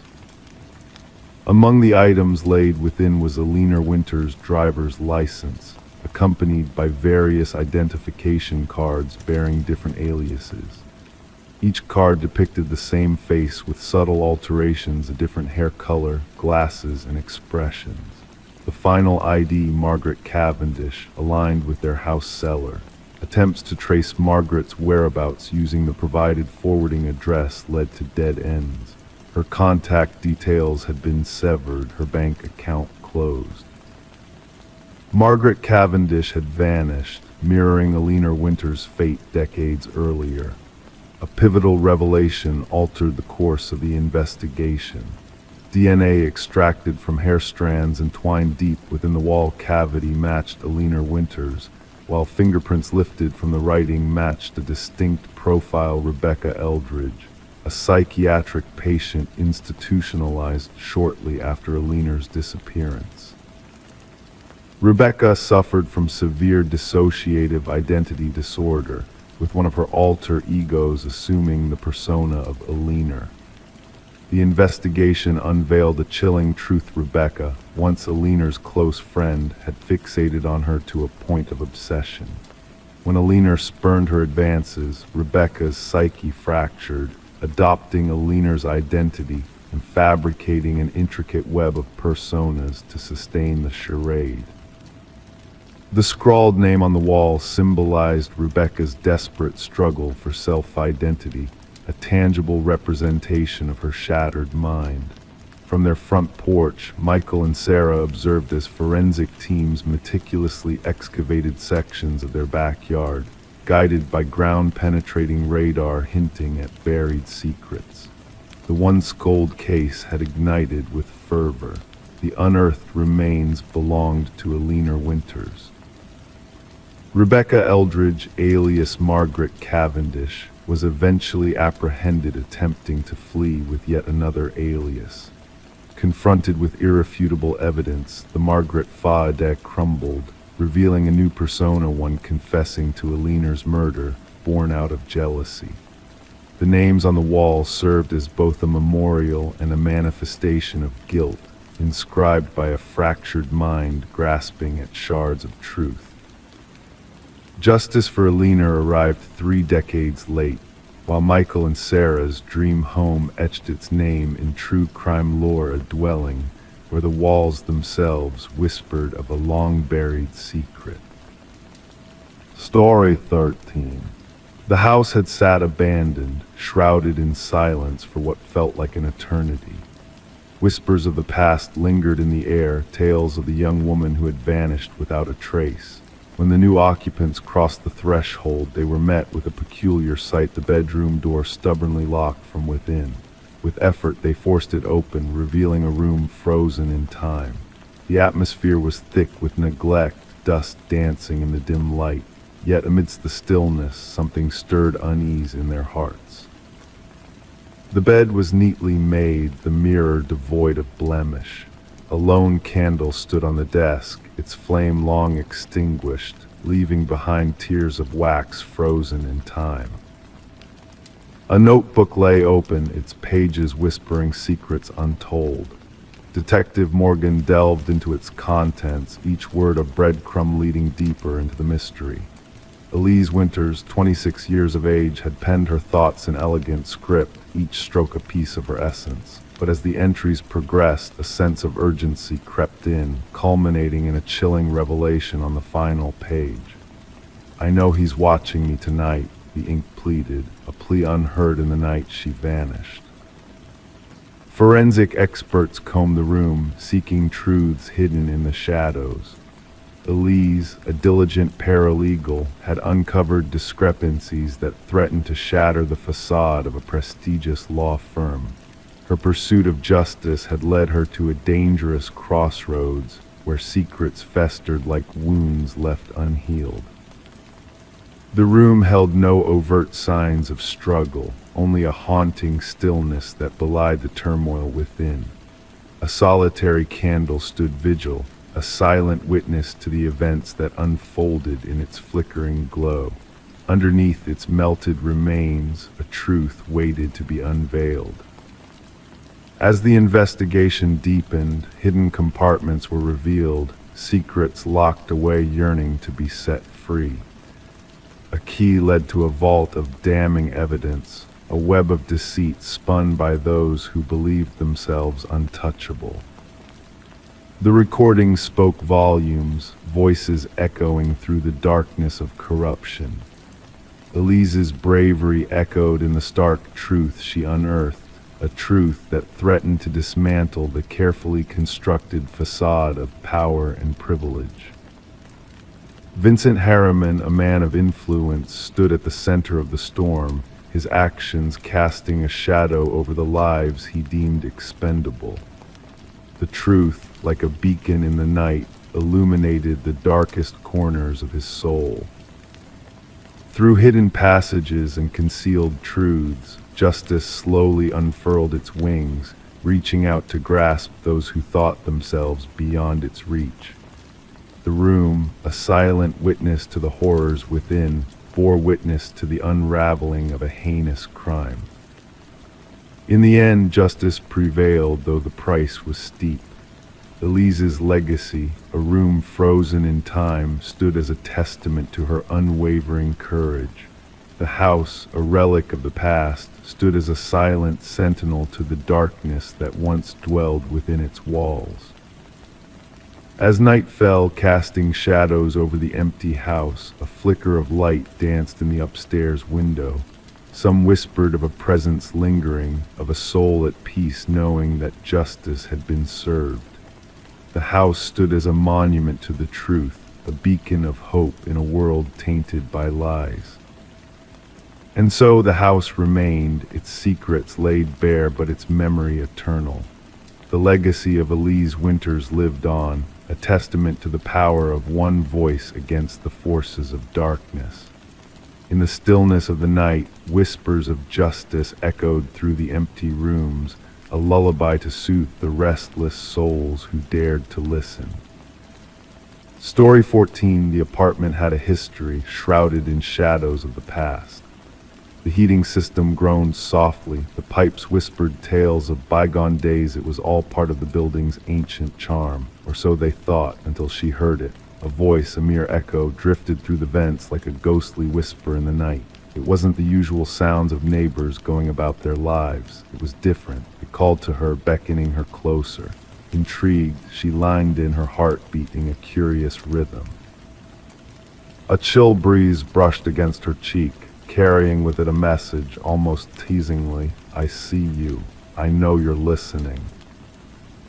Investigator Morgan Shaw stood in the heart of the empty apartment, her gaze fixed on the rusted vent cover that had been pried open. The forensic team moved around her with precision, capturing every detail with their cameras. Alina Reeves, the missing woman, had left a mystery behind that defied logic. She mentioned hearing voices through the vents, Officer Patel recounted, his voice steady. But the building dismissed her concerns as mere creaks of an old structure. Shaw knelt by the vent, tracing the scratch marks along its edges. These marks weren't from tools, they were desperate, almost frantic, as if someone had tried to claw their way out from within.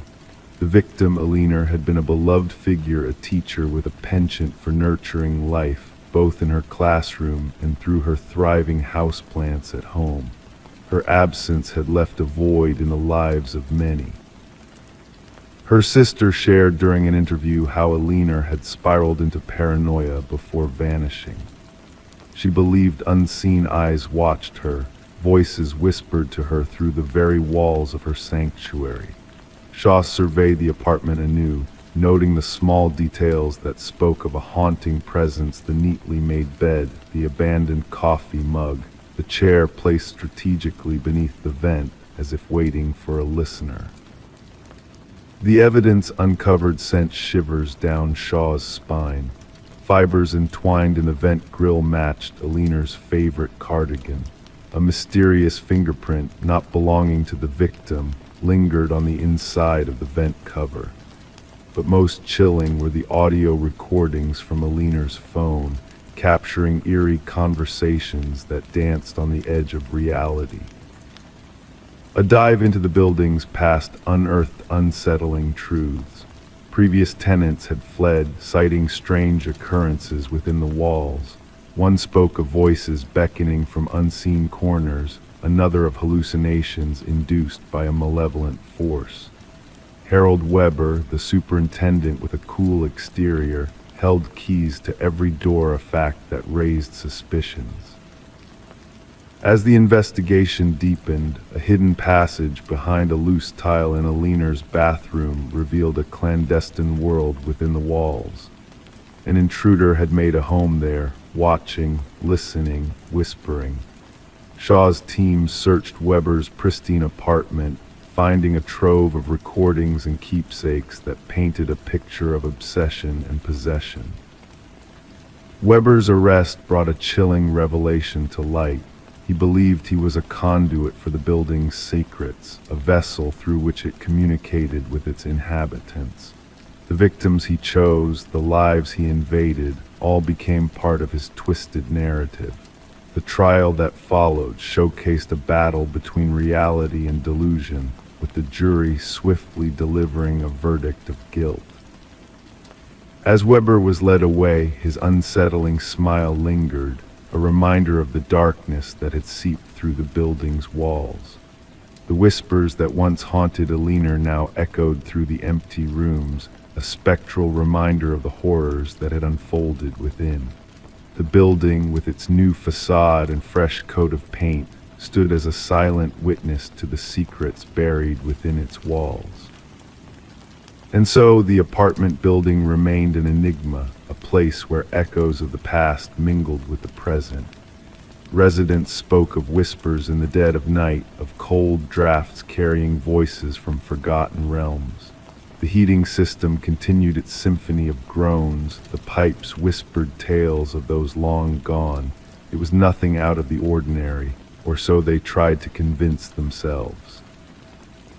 Story 15, the gentle current whispered secrets as it caressed the glassy, still water that morning. The fisherman's eyes skimmed the tranquil surface, almost missing the peculiar sight of a lone suitcase bobbing near the shore.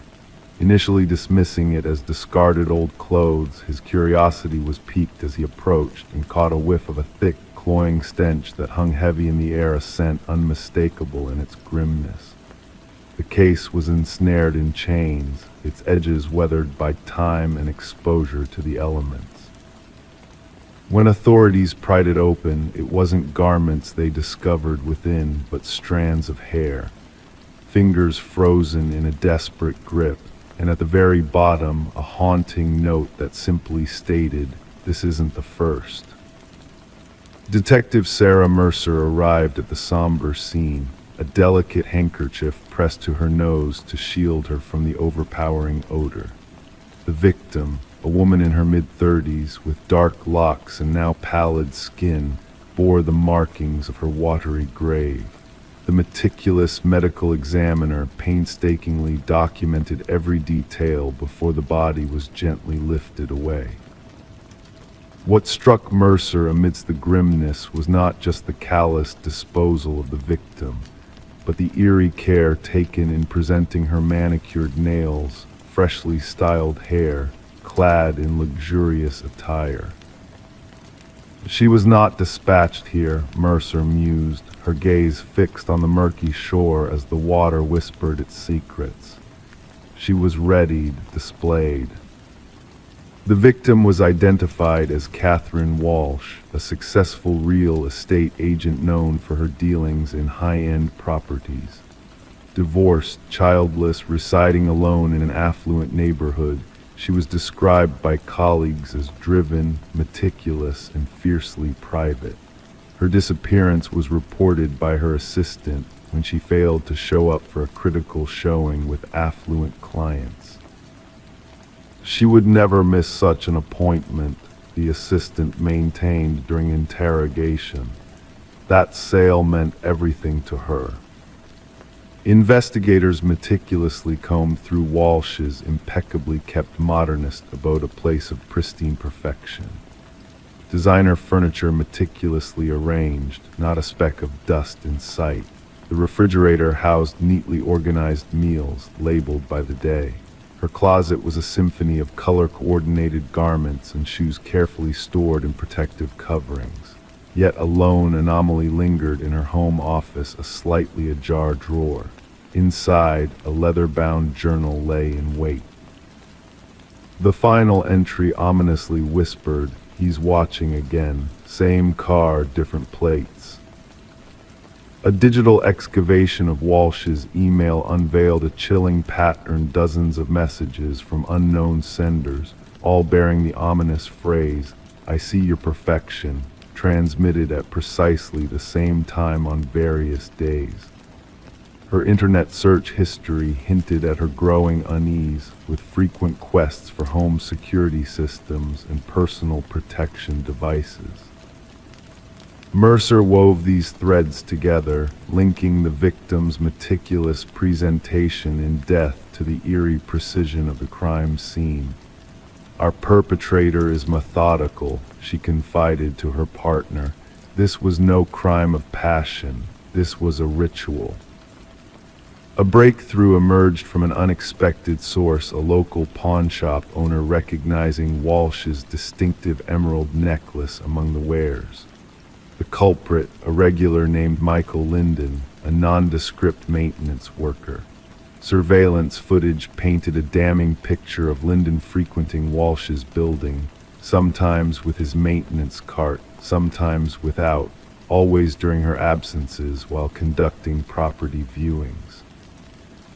Upon searching Linden's modest abode, investigators unearthed a chilling sight: the walls adorned with clandestine photos of Walsh and other women, all sharing a striking resemblance, all captured without their knowledge. Some portraits were ruthlessly crossed out in red. Walsh was the third victim. Concealed behind a false panel in his closet lay a shrine, an eerie collection of items belonging to each victim meticulously arranged. a lock of hair, tissues stained with lipstick, keys, and receipts. Each assemblage accompanied by a small notebook chronicling daily routines, preferences, and habits. The interrogation room turned frigid as Lyndon was brought in. His demeanor remained eerily composed, his appearance neat, his voice devoid of emotion. "They were flawed," he finally intoned, his tone flat. "Presented as flawless, but I saw through their facade. Catherine's desk drawer was always a mess. Her lipstick always missed a spot. Her perfection was a lie." The search for the two victims alluded to in his cryptic note led investigators to remote locations where two more suitcases were dredged from the depths. Each harbored a woman mirroring Walsh's appearance, an agent, a perfectionist, a victim of Lyndon's obsession. During his trial, Lyndon sat unmoving, his expression vacant as the prosecution unveiled his meticulous methodology. Months of stalking, invading their sanctuaries, studying their lives. And ultimately his twisted attempt to correct what he perceived as their imperfections, adorning them with care before extinguishing their lives. As the families of the victims sat in heavy silence, the judge pronounced a life sentence on Lyndon, a sentence devoid of any possibility of release. For Detective Mercer, the case was officially closed, but shadows of doubt lingered. What unfurled Lyndon's fixation on these women? What inner blemish was he attempting to erase through his macabre acts? Downstream, the river continued its meandering journey, its waters cleansing all traces of the grim tale. Yet in Mercer's precinct, on her desk, lay copies of those haunting notebooks, a stark reminder that darkness can often lurk behind the facade of normalcy.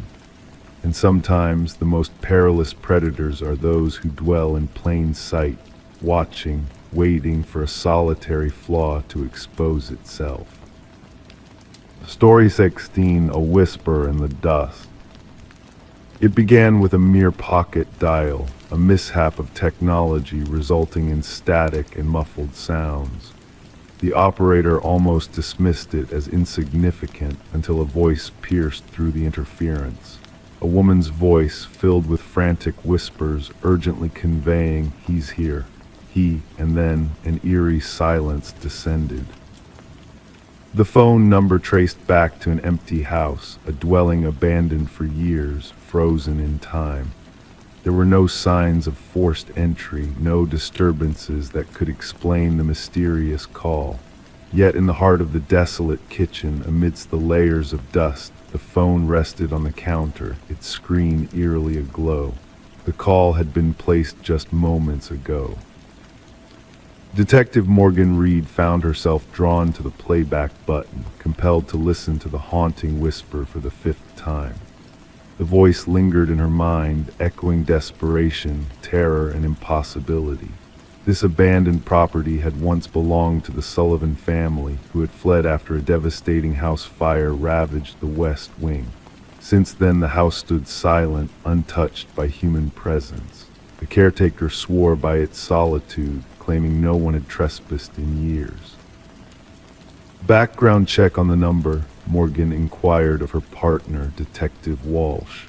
The revelation that the number belonged to Catherine Sullivan, the deceased daughter of the family, added another layer of perplexity to the enigma. Catherine had perished 3 years prior in a tragic car accident, her existence fading into memory. As Morgan gazed at the phone enclosed within an evidence bag, a puzzle unfolded before her. A phone once owned by a deceased woman, now making calls from a vacant house. The dust around the device appeared disturbed solely beneath its placement, as if it had materialized out of thin air. The forensic team scoured for clues but found nothing substantial. No clear fingerprints adorned the phone, only elusive smudges that defied identification. No trace of footprints leading to or from the house, no breaches in the locked doors or sealed windows. The recording of the call became the focal point of their inquiry, encapsulating 11 seconds of static, faint breaths, and 5 chilling words. Voice analysis linked the voice to Catherine Sullivan with a staggering 98% certainty, aligning with archived recordings of her past. The timestamp revealed an uncanny detail. The call had occurred precisely at the moment of Catherine's demise 3 years earlier, down to the minute. Morgan and Walsh delved into Catherine's past, interviewing those who had known her intimately. Her father, now remarried, appeared genuinely bewildered by the unfolding enigma. Her mother, residing in a modest apartment, crumbled upon hearing the recording, recognizing her daughter's voice in the whispers of fear. Catherine's former boyfriend, Mark Jennings, seemed to have a solid alibi for the night of the call, his whereabouts confirmed by witnesses and security footage. The house had stood vacant. The call should have been impossible, yet it had transpired. The investigation hit a standstill until a call from Catherine's mother reignited the flame of curiosity. "I found something in her belongings," she trembled over the phone. "Katie kept a journal, the final entry. You must see it." Within the worn pages of the journal lay a haunting narrative of Catherine's relationship with Mark, initial love, followed by a descent into control, isolation, and ultimately fear. The last entry bore a chilling prophecy. "He discovered my intentions to leave. His rage knows no bounds. If harm befalls me, it will not be accidental." Confronted once more, Mark's veneer of composure cracked under the weight of the journal's revelations. "Do you accuse me based on her words?" he challenged.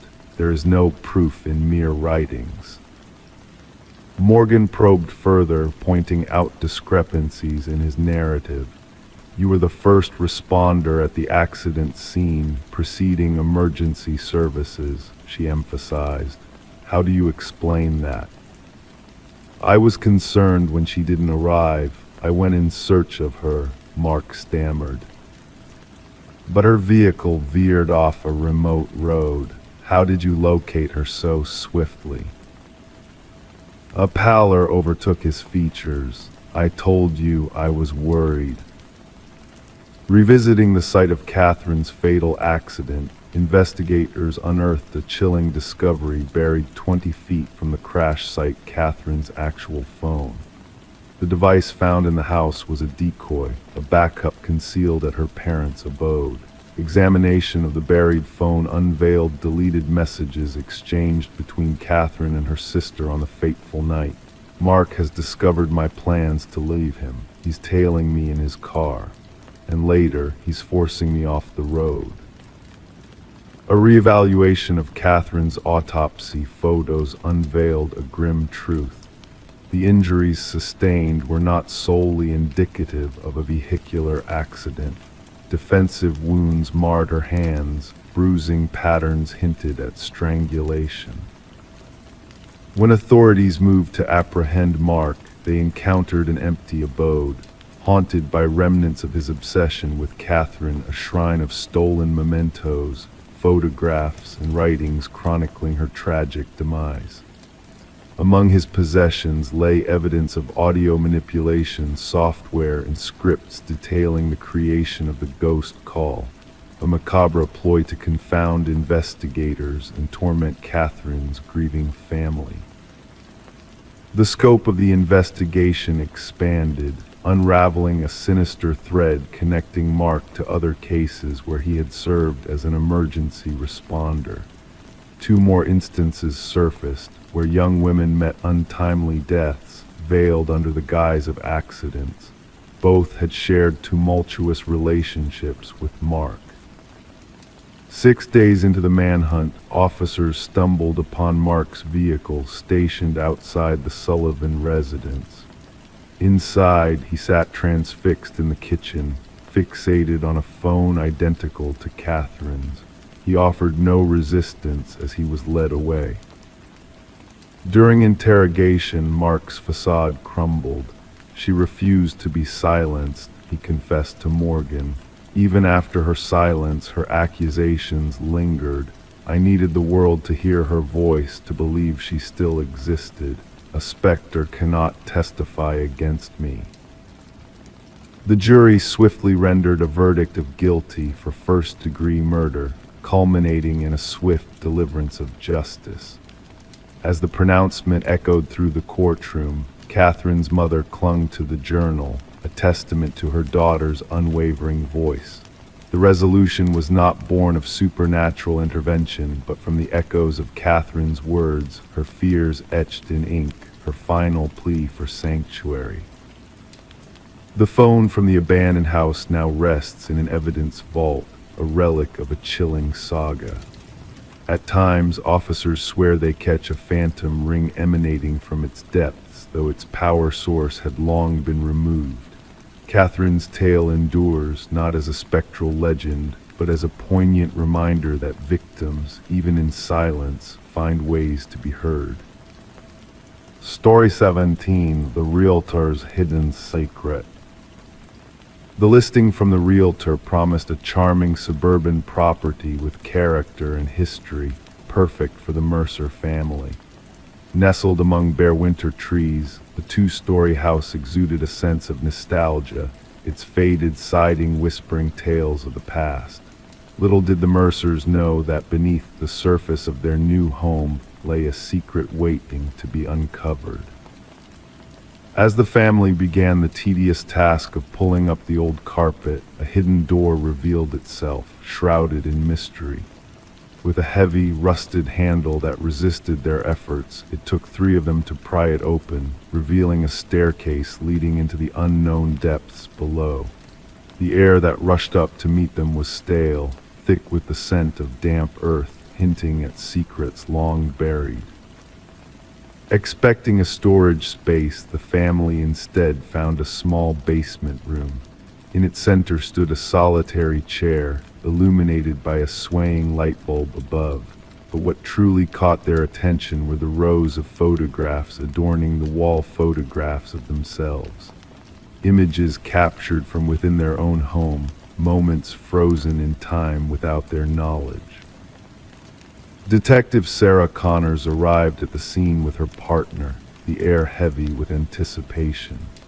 The crime scene unit had already secured the area with fluttering yellow tape, marking the beginning of a dark mystery waiting to be unraveled. Mrs. Mercer's tremulous voice had described the unsettling discovery, prompting Connors to meticulously document every detail before further exploration. The basement, though small, held a chilling presence. The concrete walls, painted a dull gray, seemed to absorb the light, casting eerie shadows across the room. The chair, bolted to the floor, stood as a silent sentinel in the center, while the photographs whispered tales of intrusion and violation. As the investigation delved deeper, the absence of forced entry or theft only deepened the sense of unease. Fingerprints belonging to past owners of the property littered the space, hinting at a history tainted by unseen eyes and unseen hands. The house had changed hands multiple times, each family unknowingly becoming part of a twisted narrative woven within its walls. Interviews with previous owners unveiled a web of deception and secrecy surrounding the property. Blueprints altered, permits withdrawn, records redacted, each piece of the puzzle added to the growing sense of foreboding. But it was the contractor's denial of the existence of the basement that sent shivers down their spines, questioning the very fabric of reality within the house. Digital forensics uncovered a trove of hidden surveillance, capturing not only the Mercers but every family that had resided there. From intimate moments to mundane routines, the voyeuristic gaze of a phantom observer had seeped into every corner of their lives. Audio recordings, hidden throughout the house, revealed a level of intrusion that chilled even the seasoned detectives to the core. The journal found in the hidden monitoring station belonged to Edward Kelvin, the house's enigmatic builder who had vanished without a trace.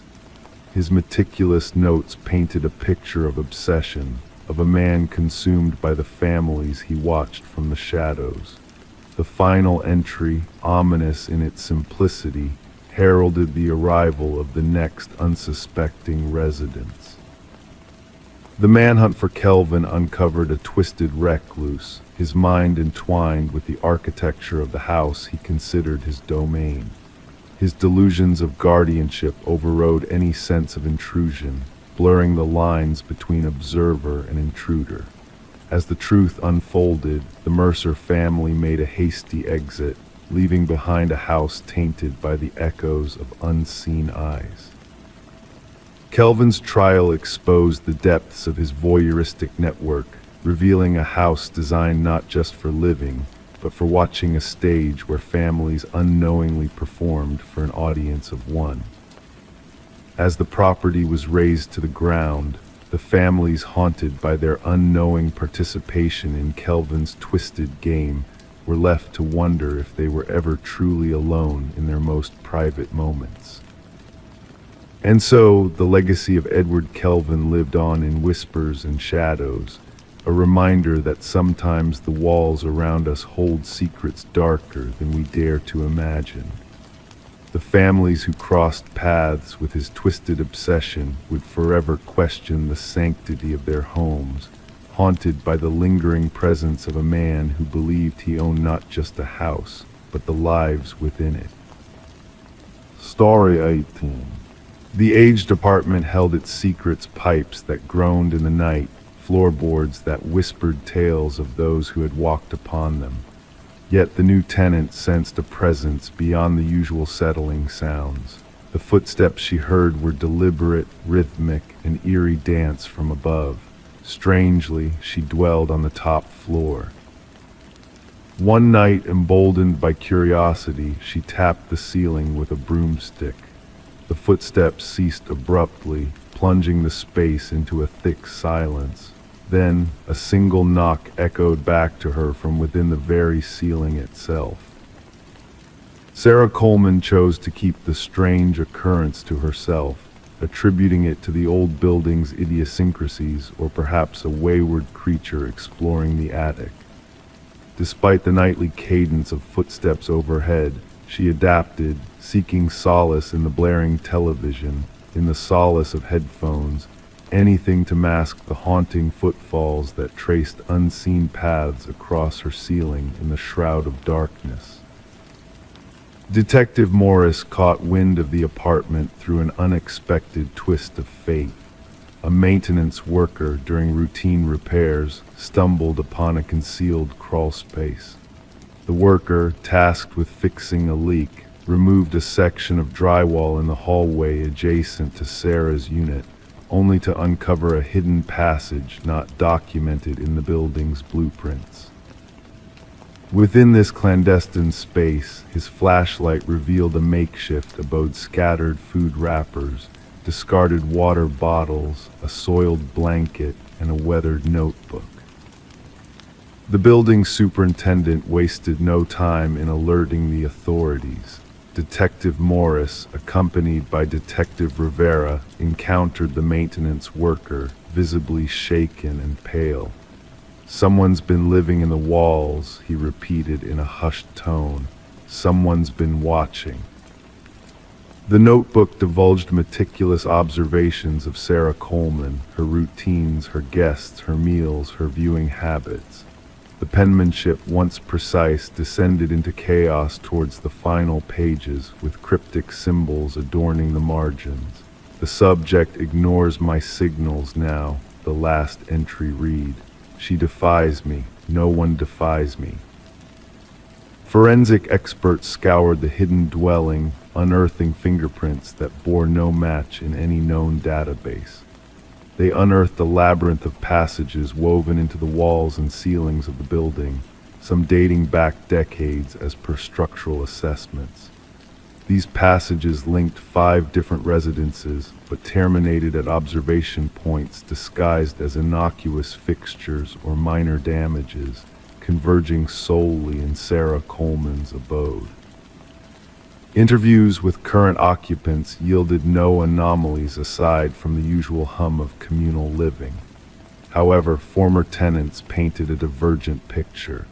3 previous denizens of Sarah's quarters recounted sensations of being watched or inexplicable noises, prompting one to flee after a mere fortnight. Yet none had dared voice their unease, fearful of being deemed paranoid. The breakthrough transpired when forensic analysis pinpointed minuscule blood spatter within one of the crawlspace hideaways. DNA testing connected the trace to Martin Weaver, a former resident who had vanished mysteriously 4 years prior. Despite his family filing a missing person report, the case had turned frigid. Martin had resided directly below Sarah's unit. Detective Morris revisited Martin's disappearance. Locals recalled Martin's grievances concerning noises emanating from above his domicile. Confronting the occupant upstairs, Edward, a reclusive figure in a confrontation, Martin subsequently vanished. Edward vacated the premises the ensuing month, leaving behind no forwarding address. Scrutinizing Edward's rental history unveiled a pattern. Preferring top-floor abodes, maintaining sparse social ties, and vanishing sans notification characterized his nomadic existence across 6 apartment complexes over 2 decades. A neighbor from his 3rd residence recollected him as intense, gripped by a need for silence. Property records unveiled Edward's ownership of remote rural acreage. Investigative efforts unveiled a cabin adorned with snapshots and notes. Among them, images of residents from various apartments, including Sarah Coleman and Martin Weaver, blueprints of ventilation systems and structural weak spots, detailed logs chronicling specimen observations and habitat preservation. At the cabin's epicenter stood a corkboard festooned with newspaper clippings, missing persons reports 6 in total, all victims of former apartment buildings Edward had inhabited. Beneath the board, scars marred the floorboards, suggesting that a weighty object had been dragged repeatedly. Following the cabin's ominous trail, cadavered dogs led authorities to disturbed earth behind the cabin, unearthing human remains, and then another burial ground, and another. As forensic anthropologists embarked on the somber task of identifying the victims, Detective Morris redirected his focus towards Sarah's residence. Though the crawl spaces had been sealed, residents sporadically reported peculiar sounds. During the installation of enhanced security measures, a peculiar find surfaced: a fresh notebook tucked into a crevice where the ceiling met the wall in the hallway. The notebook's initial page bore a single line: "They found my old nest, but not my new one." The script mirrored the former notebook's contents. The final page depicted a crude diagram of Sarah's apartment layout, with a new passage delineated in crimson, and a date marked for that very night. Officers hastened to evacuate Sarah, only to discover her quarters deserted. Her phone lay inert on the kitchen counter, the television droning on. In the bathroom, steam obscured the mirror, unveiling a cryptic message etched by a finger: "Look up." The ceiling panel above the shower had been pried open. The manhunt for Edward persisted. Identified as Edward Mercer, a former construction expert specializing in renovations, Edward's knowledge of structures facilitated the inception of his covert network of observation posts and conduits. Thermal scans of Sarah's building unveiled no trace of current habitation within the walls. Sarah Coleman's whereabouts remain unknown, her disappearance linked to a string of vanishing acts spanning multiple states. Authorities have cautioned apartment complex managers regarding clandestine modifications and concealed spaces.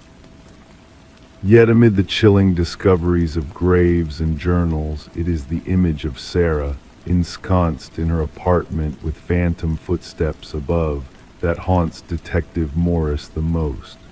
The ceaseless footsteps that responded to her knock and knocked back. In solitary moments ensconced within his abode, Detective Morris finds himself gazing upwards at his ceiling, attuned to the silence, pondering who else may be listening, waiting in the shadows. Story 19: The Enigmatic Dollhouse. She always avoided venturing into the attic, but when a fierce storm caused a leak in the roof, she had no other option. The attic greeted her with a musty scent, filled with forgotten relics hidden beneath layers of dust and cobwebs. Amidst the shadows in the most remote corner rested an ancient dollhouse, exquisitely detailed with miniature furniture meticulously arranged. Yet as she peered inside, a sense of unease crept over her. The tiny figures within were not typical dolls. They were intricately hand-carved replicas of her own family. Each miniature person mirrored the exact positions of her real family members, except for one stark difference. The figure meant to represent her was not seated, but standing by the attic entrance, watching. Rebecca Morgan tentatively traced her finger along the roof of the dollhouse, feeling the indentation where the tiny wooden figure stood. A shiver ran down her spine, unrelated to the chill wafting through the drafty attic. The presence of the dollhouse was perplexing. This wasn't her childhood home, but a rental property they had recently moved into. The unfolding of events began with Rebecca's frantic call to the authorities. Law enforcement officers arrived at the suburban house to find a family gripped by fear, huddled together in the living room, adamantly refusing to ascend the stairs. Detective Sarah Harmon, the lead investigator, initially brushed off their distress as a possible prank or the product of an unfamiliar environment unsettling their minds. What struck Detective Harmon the most was the astounding level of detail in the dollhouse. Each miniature figurine captured distinct features of the family members: the father's receding hairline, the son's favorite hoodie, even the mother's small birthmark on her hand. The investigation took a chilling turn when forensic analysis revealed fingerprints on the dollhouse that did not match any of the family members. More disconcerting were the microscopic cameras discreetly embedded in the eyes of each miniature figure, all linked to a sophisticated surveillance system concealed beneath the dollhouse itself. Delving into the Morgan family's activities in the days leading up to the discovery unveiled a disturbing revelation. The positions of the figures in the dollhouse not only mirrored the family's recent whereabouts, but also replicated precise moments from different days, indicating a meticulous observer had been studying them extensively. We soon realized this was no ordinary case of stalking, Detective Harmon recounted. The perpetrator exhibited an unparalleled level of fixation rarely encountered in criminal investigations. The discovery of a concealed basement entrance behind a false pantry wall revealed a makeshift living area where evidence suggested someone had been residing for an extended period before the Morgans' arrival. Food remnants, water bottles, and a sleeping bag hinted at a clandestine occupant living beneath the unsuspecting family for weeks. One enigma puzzled investigators: the absence of forced entry. Property records unveiled that the house had sat vacant for nearly a year prior to the Morgans moving in. The previous elderly owners had both passed away within a short span, with their son managing the estate sale and the subsequent rental of the property. Neighbors provided little insight, except for a lone elderly woman who sporadically noticed lights emanating from the house during its unoccupied phase. A breakthrough emerged through digital forensics. Analysis of the surveillance system linked to the miniature cameras led investigators to an external server via an IP address. The trail led to a modest apartment across town where walls were plastered with photographs of the Morgan family and previous occupants of the house. Detailed journal entries chronicled the daily routines of each family member with unsettling accuracy. However, the most chilling discovery awaited in a workshop teeming with half-finished dollhouses, each representing various homes in the vicinity. The apartment belonged to Martin Wells, the son of the deceased homeowners. Financial records indicated mounting debts following his parents' demise. Rather than selling the property outright, he had established a covert living space, continuing to inhabit it while collecting rent from unsuspecting tenants.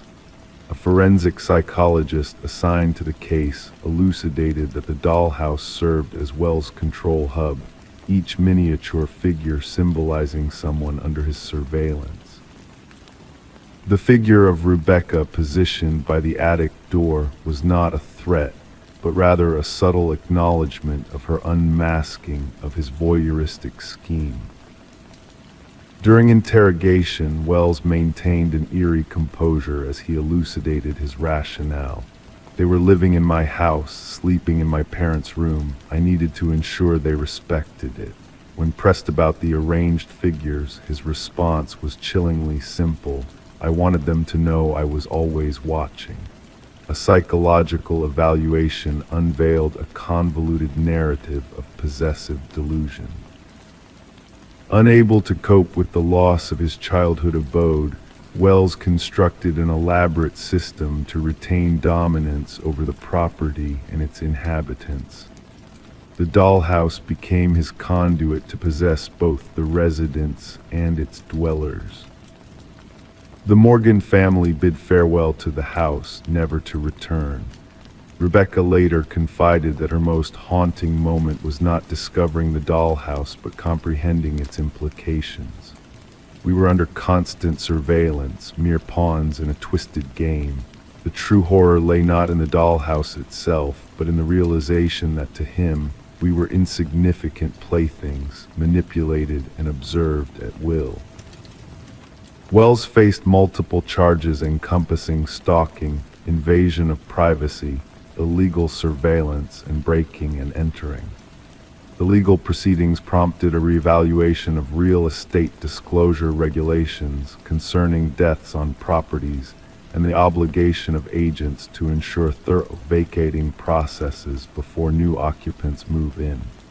During sentencing, the judge denounced the egregious violation the Morgan family had endured. You didn't just trespass into their home, you invaded their sanctuary and autonomy. You intruded upon their intimate moments, distorting them for your gratification. Criminologists were perturbed by the case's duration. Had Rebecca not stumbled upon the dollhouse, Wells might have remained undetected for an extended period. Examination of his journals unveiled a clandestine lifestyle spanning nearly 2 years, infiltrating various residences and crafting dollhouses to surveil each family. The Morgan family relocated far away, yet Rebecca confessed in her victim impact statement to persistent unease, habitually checking closets and concealed spaces. She purged their new home of all miniatures, haunted by the lingering sensation of being under scrutiny. Some days I still feel eyes upon me, wondering if somewhere, someone is manipulating a miniature version of myself in a dollhouse yet to be uncovered. Story 20. In the depths of the attic, hidden beneath layers of forgotten possessions, lay an old box. Dust-covered and long neglected, it held secrets waiting to be unveiled. Polaroids, faded and fragile, captured moments of joy and celebration from years past. Birthdays, family gatherings, a glimpse into the lives of strangers. But one photo, the last one, held a chilling mystery. It depicted a familiar living room, the same furniture, the same ambience. Yet the family in the picture was unknown to Rebecca, the current inhabitant of the house. And there, lurking in the shadows, a figure stood in the hallway, a silent observer, a hidden presence. Rebecca's fingers trembled as she gazed at the photograph, a sense of unease creeping over her. Descending the creaking staircase, she felt the weight of the house bearing down on her, the emptiness suffocating. Placing the photo on the kitchen counter, under the harsh glare of the fluorescent light, she saw the undeniable resemblance, the architecture, the decor all mirrored her own home, but with strangers as its occupants. Enter Detective Morgan, a figure shrouded in mystery himself, his weathered leather jacket telling tales of past investigations. With keen eyes, he examined the Polaroid, his touch gentle yet purposeful. Questions lingered in the air as he probed into the history of the house, seeking answers buried deep within its walls. The investigation unfolded quietly, revealing a pattern of disappearances spanning years. Families had come and gone, leaving no trace behind, as if swallowed by the house itself. The Sutherlands, the missing link in this enigma, had left no trail, no hint of their fate. Forensic analysis shed light on the photograph, unraveling its secrets with each detail uncovered. As the truth slowly emerged, a dark past resurfaced. A builder, Samuel Whitfield, once tied to the house's creation, now a specter haunting its halls. His presence, long thought to be a memory, now a living nightmare. The basement, a chamber of horrors, unveiled the grim reality of the missing families, trapped in a time capsule of terror. Rebecca, now a pawn in this twisted game, sought refuge in a world turned upside down. The house, a silent witness to unspeakable acts, stood as a monument to the darkness lurking within. And as the investigation delved deeper, a sinister truth emerged, a hidden chamber in the attic, a journal of madness, a plan unfolding with each passing day. The phone call in the dead of night, the mechanical click of a camera, the chilling realization that the past was not done with her yet. The new families, the new homes, the new watchers, all part of a malevolent design, a cycle repeating through the years. As the house remained sealed, its secrets locked away, the truth lingered in the shadows, waiting to be discovered. Samuel Whitfield, a phantom of the past, a master manipulator, his legacy haunting those who dared to uncover his dark deeds. And so the mystery endures, the house standing silent and empty, a relic of forgotten horrors. The man in the photograph, a specter of the night, his presence felt in every shadow, his gaze following those who seek to unravel the truth. And as the world sleeps, unaware of the darkness that lurks within its walls, the watcher waits, patient and unyielding, for the next chapter to unfold. Story 21. The old Polaroid held secrets within its faded hues, a snapshot frozen in time from a birthday long past. Smiles adorned familiar faces, candles dancing in the soft glow, nothing out of the ordinary at first glance. Yet, as the daughter sifted through the box of forgotten memories left behind by her mother, she noticed it. A presence lurking in the background of every photo, a man cloaked in shadows, standing just beyond the reach of the flickering candlelight. He was not part of the family, not a guest anyone could recall, and yet, with each passing photo, he drew nearer. Sarah Winters stumbled upon the collection while clearing out the attic after her mother's funeral. The cardboard box, simply labeled Memories, held a treasure trove of moments captured in time, a chronicle of happier days gone by. But what should have brought solace instead sparked a chilling realization. In the initial photo, he was a mere silhouette on the periphery, a mysterious figure lingering at the edge during her 7th birthday celebration.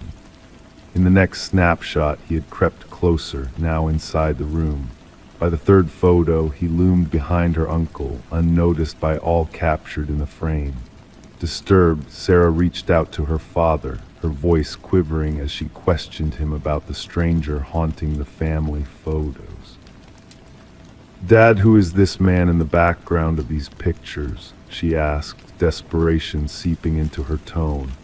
A heavy silence hung between them before her father finally responded, his voice tinged with unease. "What man? There shouldn't be anyone there but family." Determined to unravel the mystery, Sarah took digital images of the Polaroids and sent them to her father. His subsequent call revealed a deep sense of disbelief as he struggled to comprehend the inexplicable figure in the photographs. A local detective, Marcus Reed, was brought into the fold, his seasoned gaze taking in the eerie progression of the shadowy man through the captured moments. As rain tapped against the windows of the precinct, Sarah laid out the photos before Detective Reed, each image telling a silent tale of the intruder's insidious advance. The detective, his hands weathered with experience, studied the sequence intently, a sense of intrigue flickering in his eyes. The gradual movement of the figure towards the children in the final photo sent a shiver down his spine.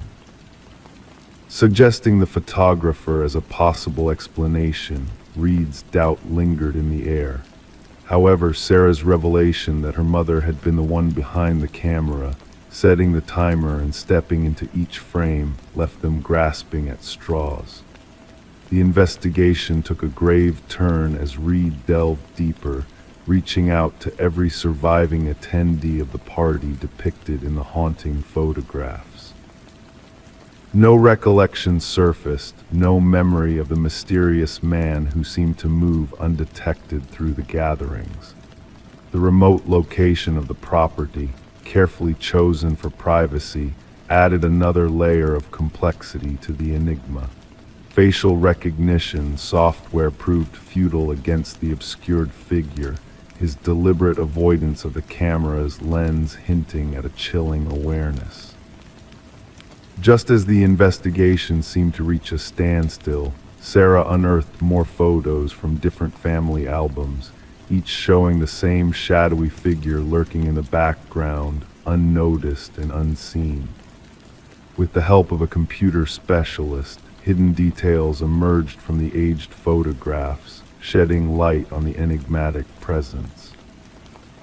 A breakthrough came with the discovery of dental records linking the figure to Robert Keller, a maintenance worker with a dark past tied to unsolved child abductions spanning decades.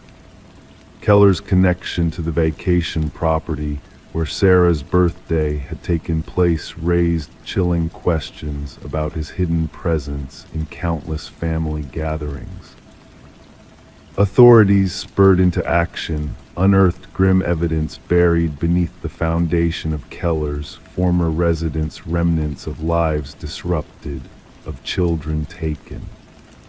The closure brought a bittersweet relief to families long haunted by unanswered questions, though the truth they sought was a harsh reality to bear.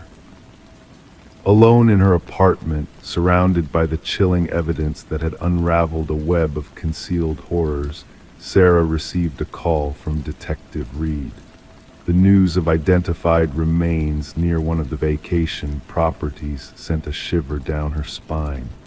DNA had confirmed the identity of one of the missing children, bringing a sense of closure tinged with sorrow. Gazing at the final birthday photo, the warmth of the candlelight on her family's faces juxtaposed with the sinister presence lingering behind her younger self, Sarah felt a chill run down her spine. The figure, invisible to all but the lens of the camera, had been a harbinger of tragedy, a specter haunting their celebrations. As the pieces of the puzzle fell into place, decades-old cases found resolution, connecting a trail of disappearances to the shadow in the family photos. Justice, long overdue, had finally caught up to the hidden figure who had moved unseen through the frozen moments of time, leaving behind a legacy of fear and loss. Gently placing the photos back into the box, Sarah knew they were more than mere memories now. They were a testament to the hidden dangers lurking in the shadows, the unseen threats that moved through life's celebrations undetected, leaving behind only faint traces of their malevolent presence.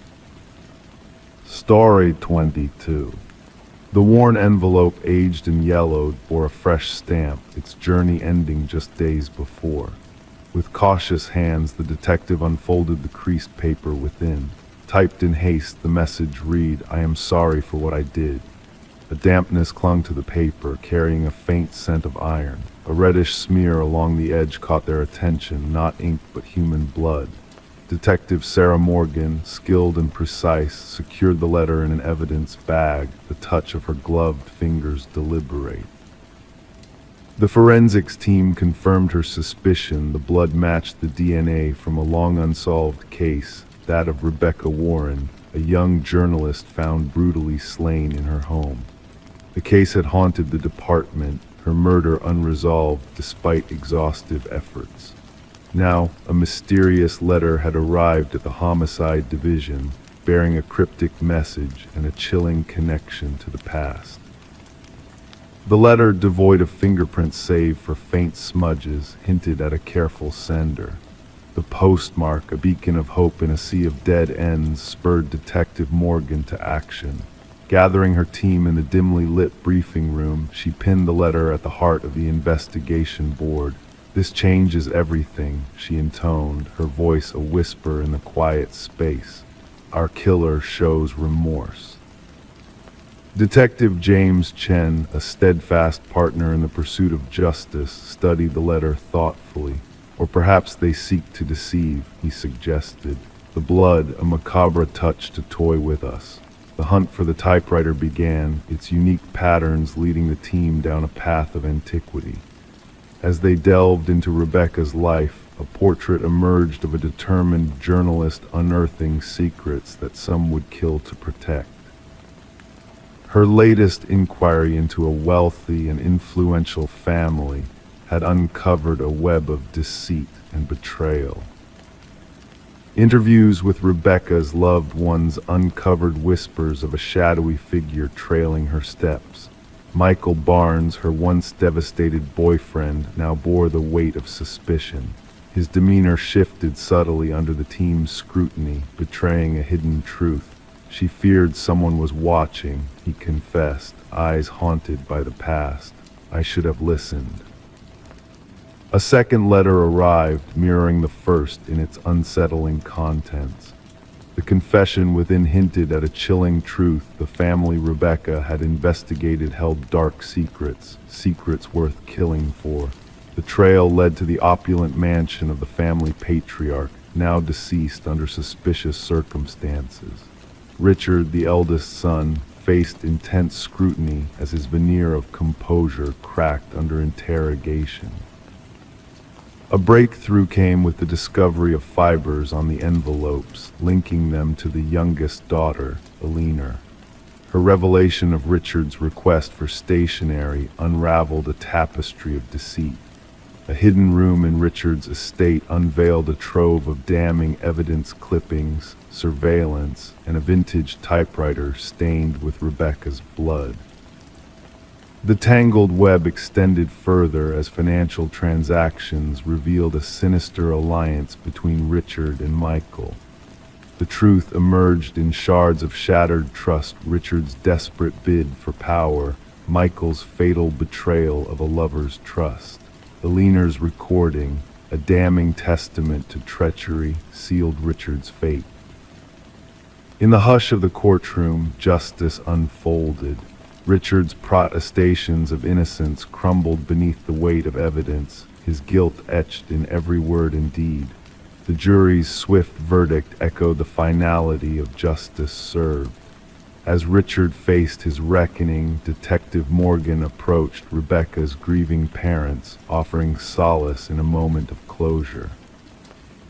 The blood-stained letters, relics of a twisted tale, found their rest in evidence storage, a reminder that even the most carefully woven lies unravel under the weight of truth.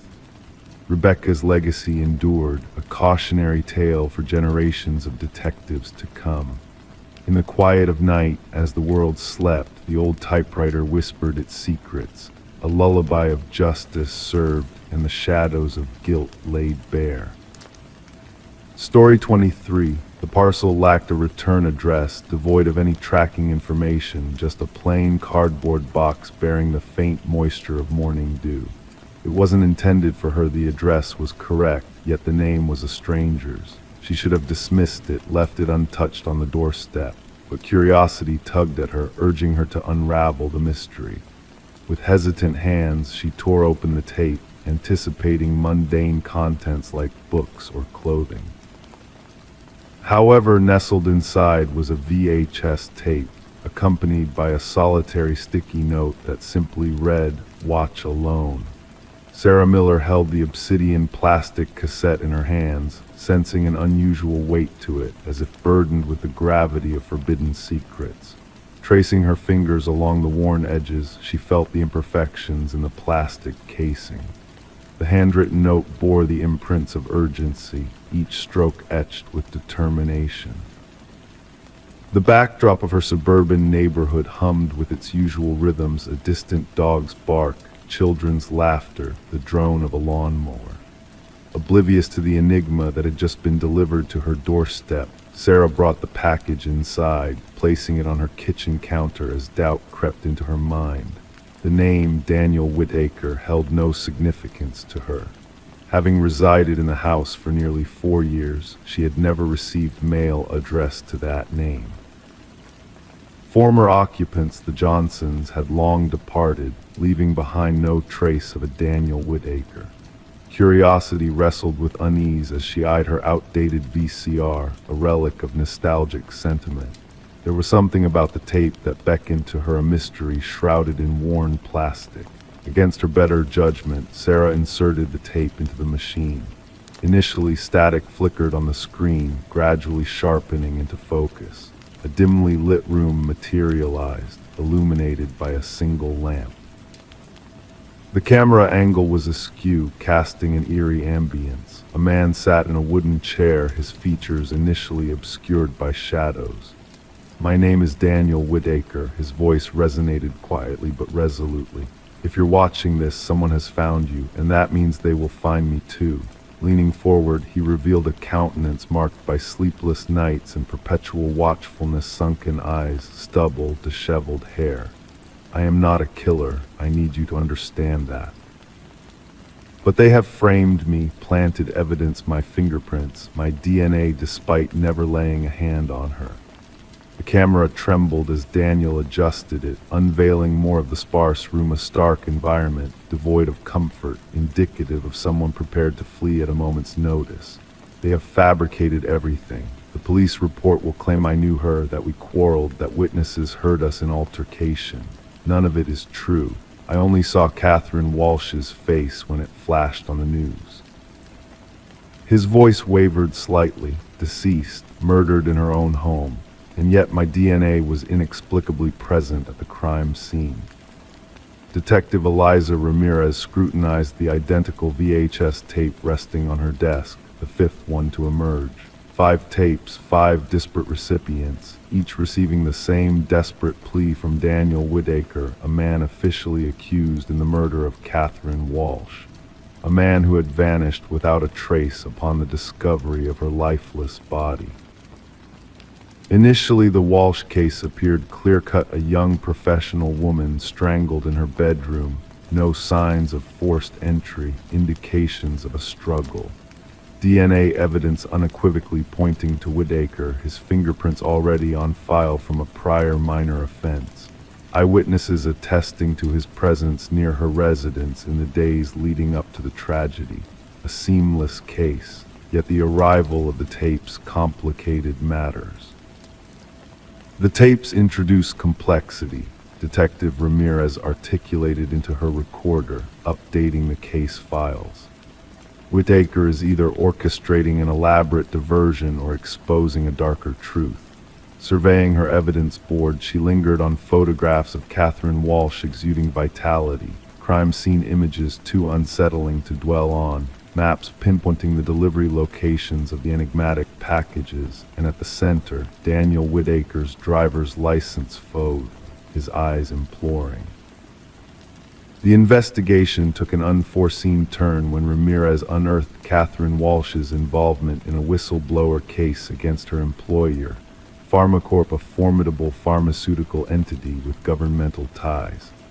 Walsh had stumbled upon irregularities in their clinical trial data, revealing a cover-up of severe side effects in a new drug fast-track for market release. She was gearing up to testify. A former colleague divulged to Ramirez in hushed tones, casting furtive glances toward the exit. Catherine possessed damning evidence, documents proving that executives were aware of the issues and chose to bury them. The trial was imminent. Detectives Ramirez began noticing peculiar incongruities. The DNA evidence appeared too pristine, discovering traces in illogical locations within the crime scene. Witness statements regarding Whitaker seemed rehearsed, echoing identical phrases across varying testimonies. Most disconcerting, surveillance footage from neighboring establishments mysteriously corrupted during the precise time frame encompassing the murder. 3 days subsequent to the tape's delivery, Sarah Miller received a second package. This one housed an array of documents, clinical trial reports, internal communications, email transcripts, all originating from Pharmacorp and bearing Catherine Walsh's digital signature. Each document substantiated her claims. Detective Ramirez pivoted the investigation, collaborating with other tape recipients to unravel Whitaker's trail of breadcrumbs. Employed in IT security for a contractor servicing Pharmacorp systems, Whitaker had never crossed paths with Catherine, yet he had stumbled upon her name flagged within an unconventional security protocol he wasn't authorized to access. They were monitoring her, Whitaker elucidated in a subsequent tape that surfaced.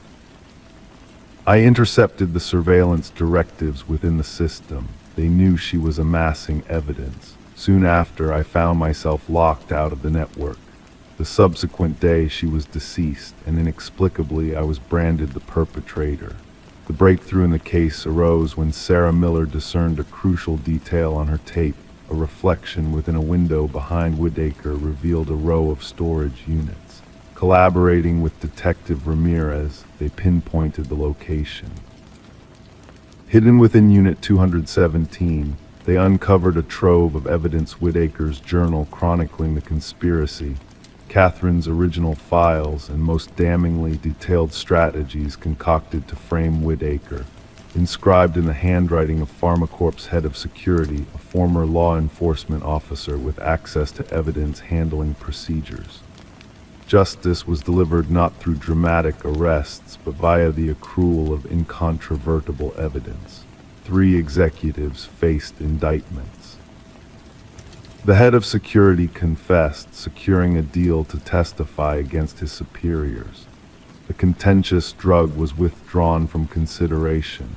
Emerging from seclusion, Daniel Whitaker appeared emaciated, altered by his fugitive ordeal. Though his charges were dismissed, the experience had etched its mark upon him. Sarah Miller encountered him once more as he arrived to reclaim his tape. A brief exchange unfolded on her porch, the very spot where his saga had commenced. "Why me?" she inquired. "Why send it to my address?" He regarded her with weary eyes. "The algorithm selected you. I required individuals unconnected to me, or Catherine, individuals off their radar. Individuals who might retain faith in their own discernment amidst the prevailing narrative of my culpability." The erstwhile suspect and the inadvertent witness stood in silent contemplation.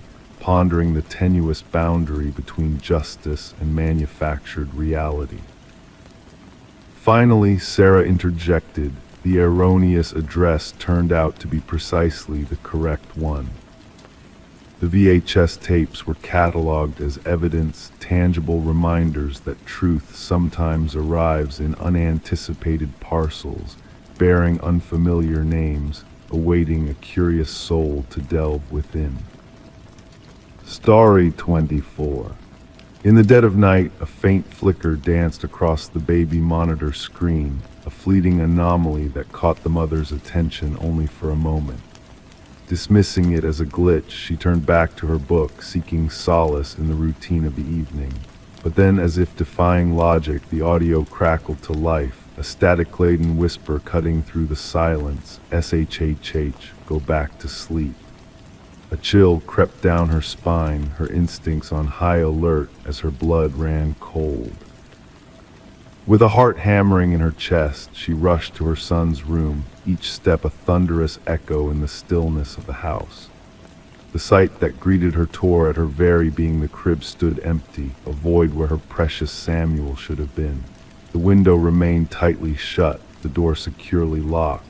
The only disturbance in the room was the abandoned stuffed rabbit, its once innocent gaze now hauntingly fixed upon her, as if bearing witness to the unseen.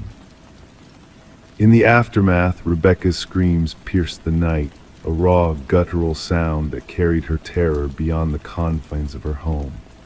The neighbors, stirred from their slumber by her anguished cries, acted swiftly, summoning help in the form of emergency services. When the authorities arrived, they found Rebecca cradling the forsaken rabbit, her world shattered, lost in a realm of unfathomable grief. As the investigation unfolded, a shroud of mystery enveloped the disappearance of little Samuel.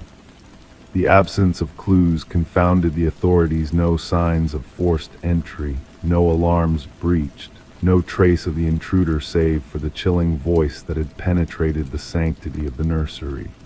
Suspicion, like a shadow, fell upon Rebecca, her past struggles with postpartum depression casting a dubious light on her maternal innocence.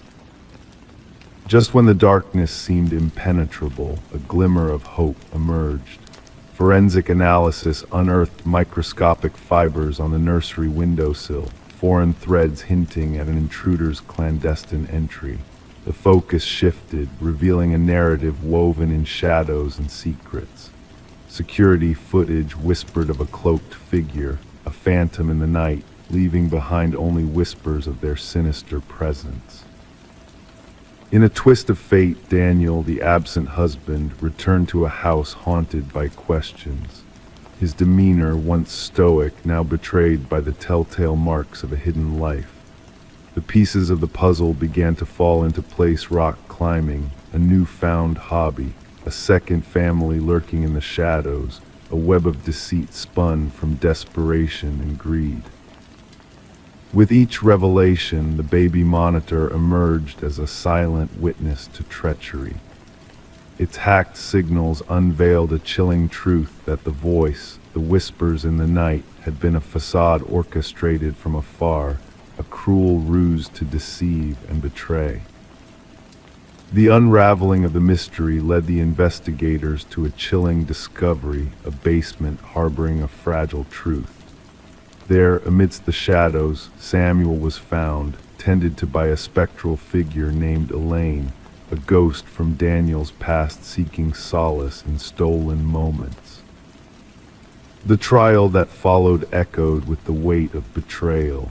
Forensic evidence painted a damning portrait, exposing the tangled web of deceit that had ensnared an innocent child. The hushed whispers of the baby monitor, once a harbinger of fear, now echoed with the truth that shattered lives and forged new beginnings. As justice was served, Rebecca and Samuel embarked on a journey of healing, leaving behind the echoes of a nightmarish past. The stuffed rabbit, a silent sentinel of the truth, remained locked away, a reminder of the darkness that once gripped their lives. In the quiet moments of the night, as the world drifted into slumber, the whispers of the baby monitor lingered, a cautionary tale of how shadows can cloak the most heinous of deeds, and how even in the darkness, the light of truth will always find a way to shine through. Story 25. In the heart of the city, there stood a quaint coffee shop, a sanctuary of solitude and routine for a mysterious man known only as John Doe. Every day, without fail, he would enter the shop, order his black coffee, and retreat to his secluded corner table, hidden behind a verdant plant. His presence was as unobtrusive as the morning mist, his interactions minimal, his essence a whisper in the bustling cafe. The barista recognized his face, the regulars acknowledged his presence, yet no one delved beneath the surface to unravel the enigma of his identity. John Doe existed on the periphery of awareness, a ghostly figure in the daily rhythm of the coffee shop. Then one fateful day, the routine shattered like delicate porcelain. John Doe failed to make his customary appearance, leaving behind a solitary wallet on the table, a silent testament to his abrupt disappearance. Detective Sarah Mercer was called to investigate the peculiar case, her keen eyes searching for answers in the void left by the elusive man. As Mercer delved deeper into the mystery, she uncovered a trail of perplexing clues that defied logic and reason. The security footage revealed a startling truth. John Doe had entered the coffee shop, had taken his seat, and had vanished into the ether, leaving behind nothing but questions and a sense of disquiet. The wallet, a vessel of emptiness, held no tangible clues to his identity, only a haunting photograph and a void where his name should have been. The contents within, a cryptic puzzle of blank spaces and elusive numbers, offered no solace to the perplexed detective. In her pursuit of the elusive truth, Mercer encountered a labyrinth of secrets woven into the fabric of reality itself. A journal filled with arcane symbols and incomprehensible scripts, sketches of otherworldly buildings, and references to temporal anomalies hinted at a realm beyond comprehension. The mirror, an ancient artifact steeped in mystery, became the focal point of Mercer's investigation. Its ornate frame whispered of forgotten truths, its glass a portal to realms unseen. Behind its reflective surface, a hidden chamber revealed a trove of identical wallets, each a vessel of lost identities, each a fragment of a shattered reality.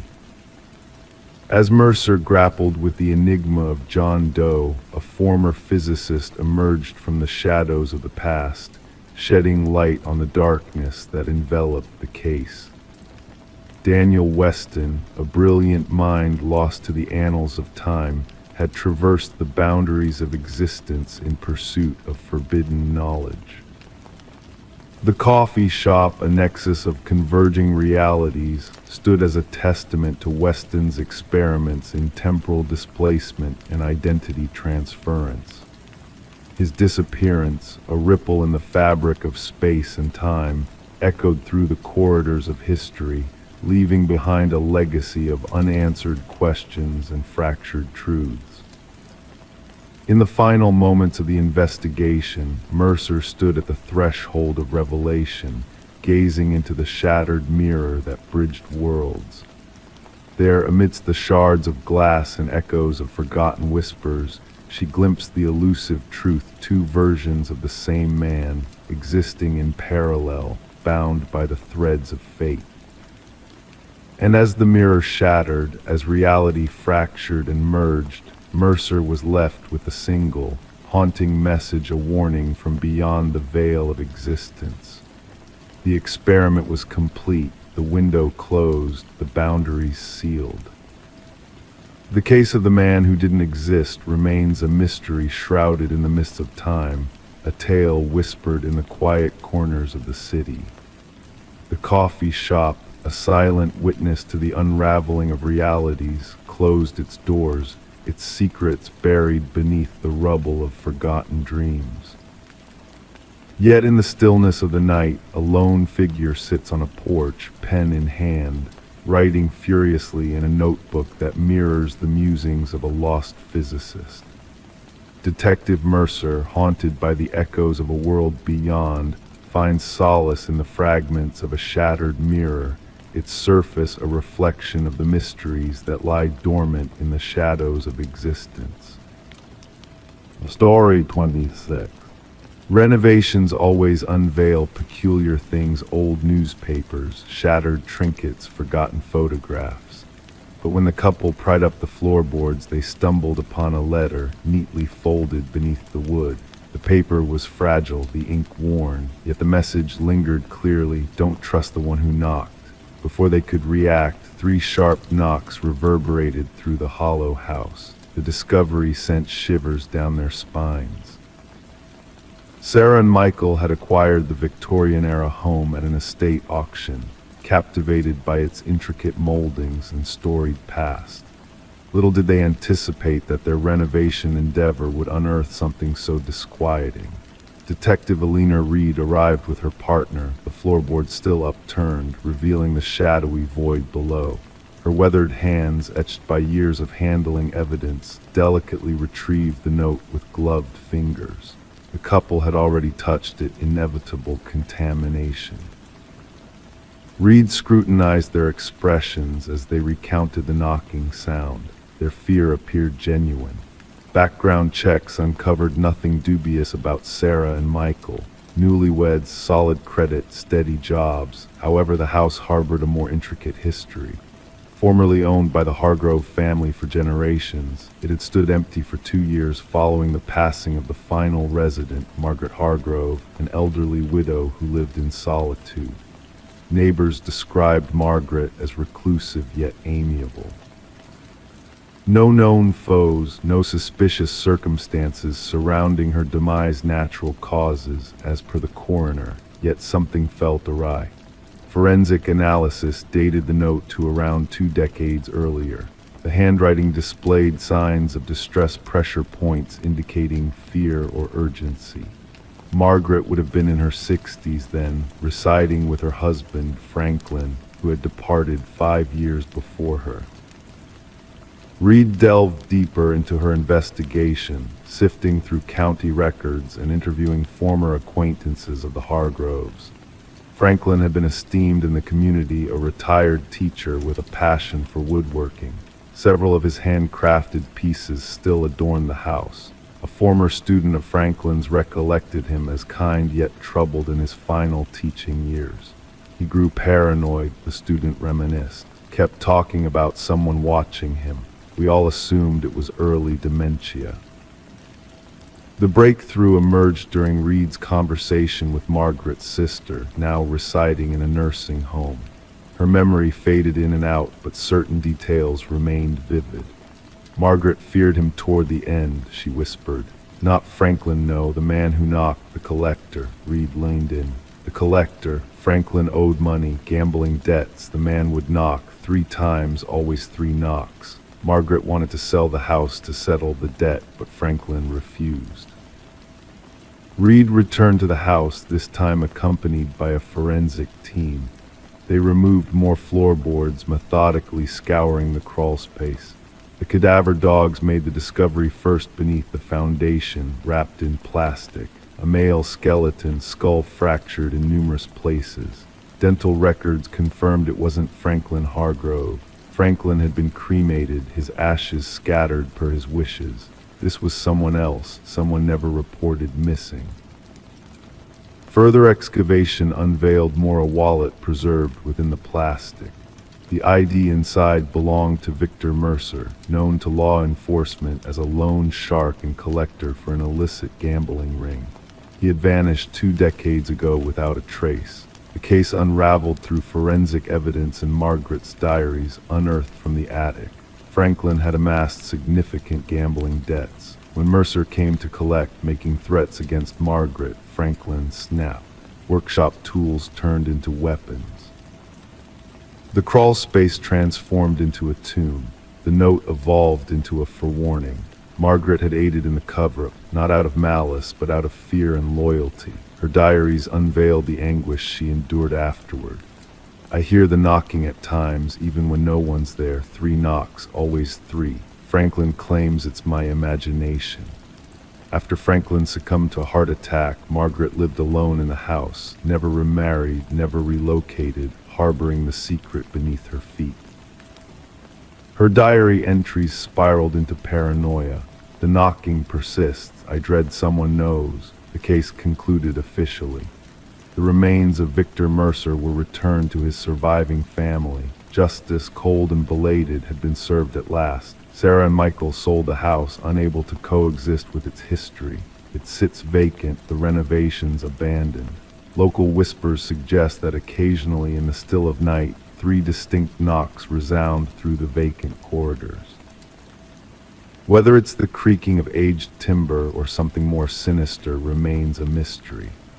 The note remains in evidence storage, its message a chilling reminder. Don't trust the one who knocked.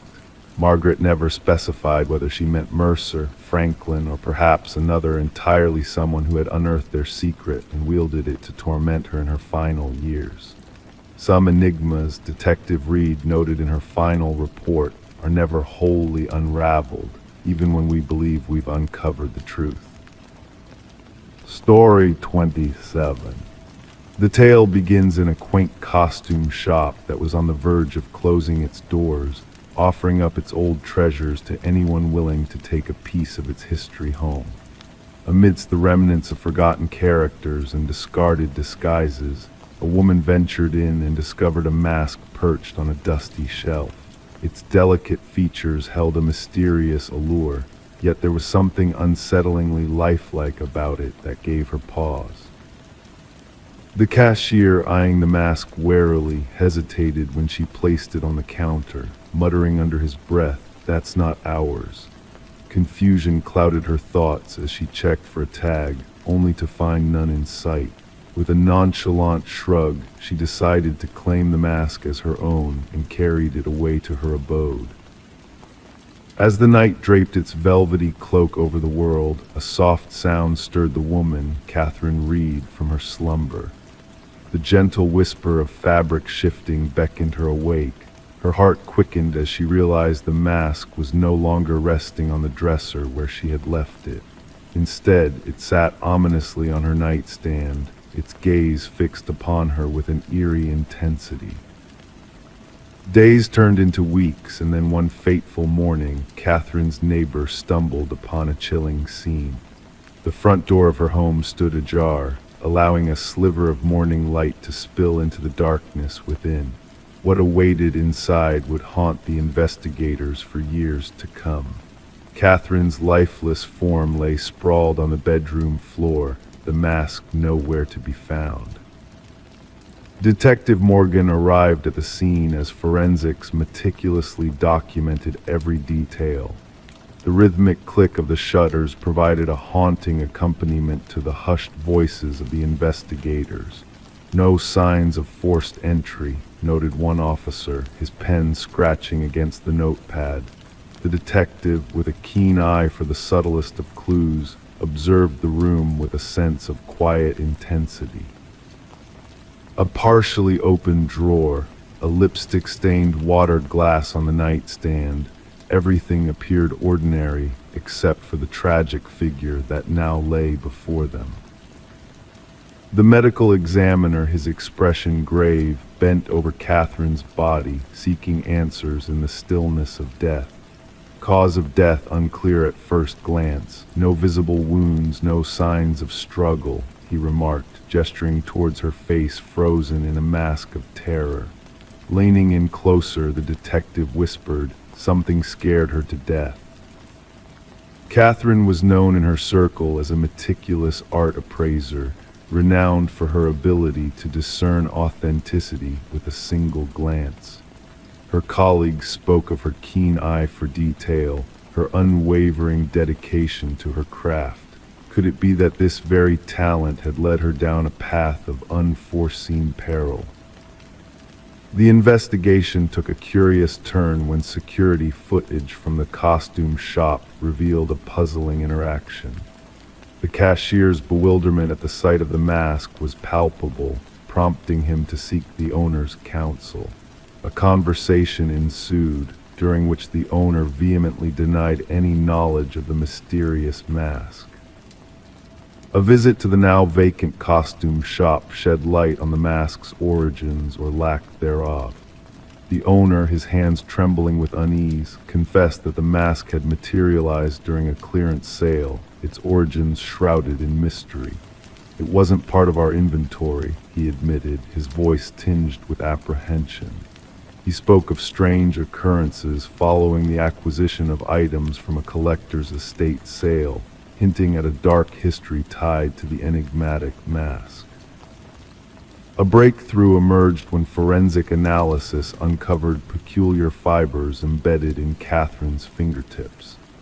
She was grasping at something, the lab technician explained, noting the fiber's unusual composition, a blend of human hair and an unidentified organic substance defying categorization. The trail of evidence led to a series of similar deaths spanning decades, all linked by the acquisition of peculiar masks and the victims' faces etched in terror. A retired detective, a veteran of one such case, shared a revelation that sent shivers down the current investigator's spine. In a dimly lit room, he disclosed a hidden truth found within each mask, an ancient script hinting at a ritual of soul transference. The pieces of the puzzle began to align, weaving a tapestry of dread and mystique. A journal discovered in Catherine's apartment unveiled a harrowing account of her final days. Her words painted a portrait of mounting fear, of a malevolent presence lurking in the shadows. She chronicled her descent into madness as she delved into the mask's sinister past, connecting it to a lineage of tragic deaths. "The mask moves," her frantic scrawl declared, unveiling a chilling truth that defied rational explanation. With each revelation, the investigation delved deeper into the realm of the supernatural, grappling with forces beyond comprehension. The cause of Catherine's demise was finally unveiled, a fatal heart stoppage induced by unfathomable terror. What unseen horror could prompt such a catastrophic end? Surveillance footage from a vigilant neighbor's home unveiled a disturbing sight, the silhouette of a figure exiting Catherine's residence, cloaked in the mask's eerie visage. The entity moved with her gait, yet something was amiss, a mechanical quality that hinted at a sinister truth. A race against time ensued to locate the elusive mask, but its trail vanished into the ether, only to resurface months later in a distant vintage shop. As the tendrils of mystery tightened their grip, the mask found a new owner, slipping through the cracks of official records and into obscurity once more. The investigation yielded no definitive answers, leaving the detective to ponder the chilling legacy of the mask. Catherine's journal, a testament to the inexplicable horrors she faced, now rested in the detective's drawer, a stark reminder of the darkness that lurked beyond the veil of reality. In the stillness of night, a sense of unease lingered, a whisper of something otherworldly brushing against the edges of perception. The detective, haunted by the specter of the mask's malevolence, sought solace in the mundane rituals of securing windows and doors, warding off the encroaching darkness. For the mask, with its empty gaze and insatiable hunger, awaited its next unwitting victim, perpetuating a cycle of terror that spanned centuries, a vessel for ancient evils seeking to claim what lay hidden behind mortal eyes.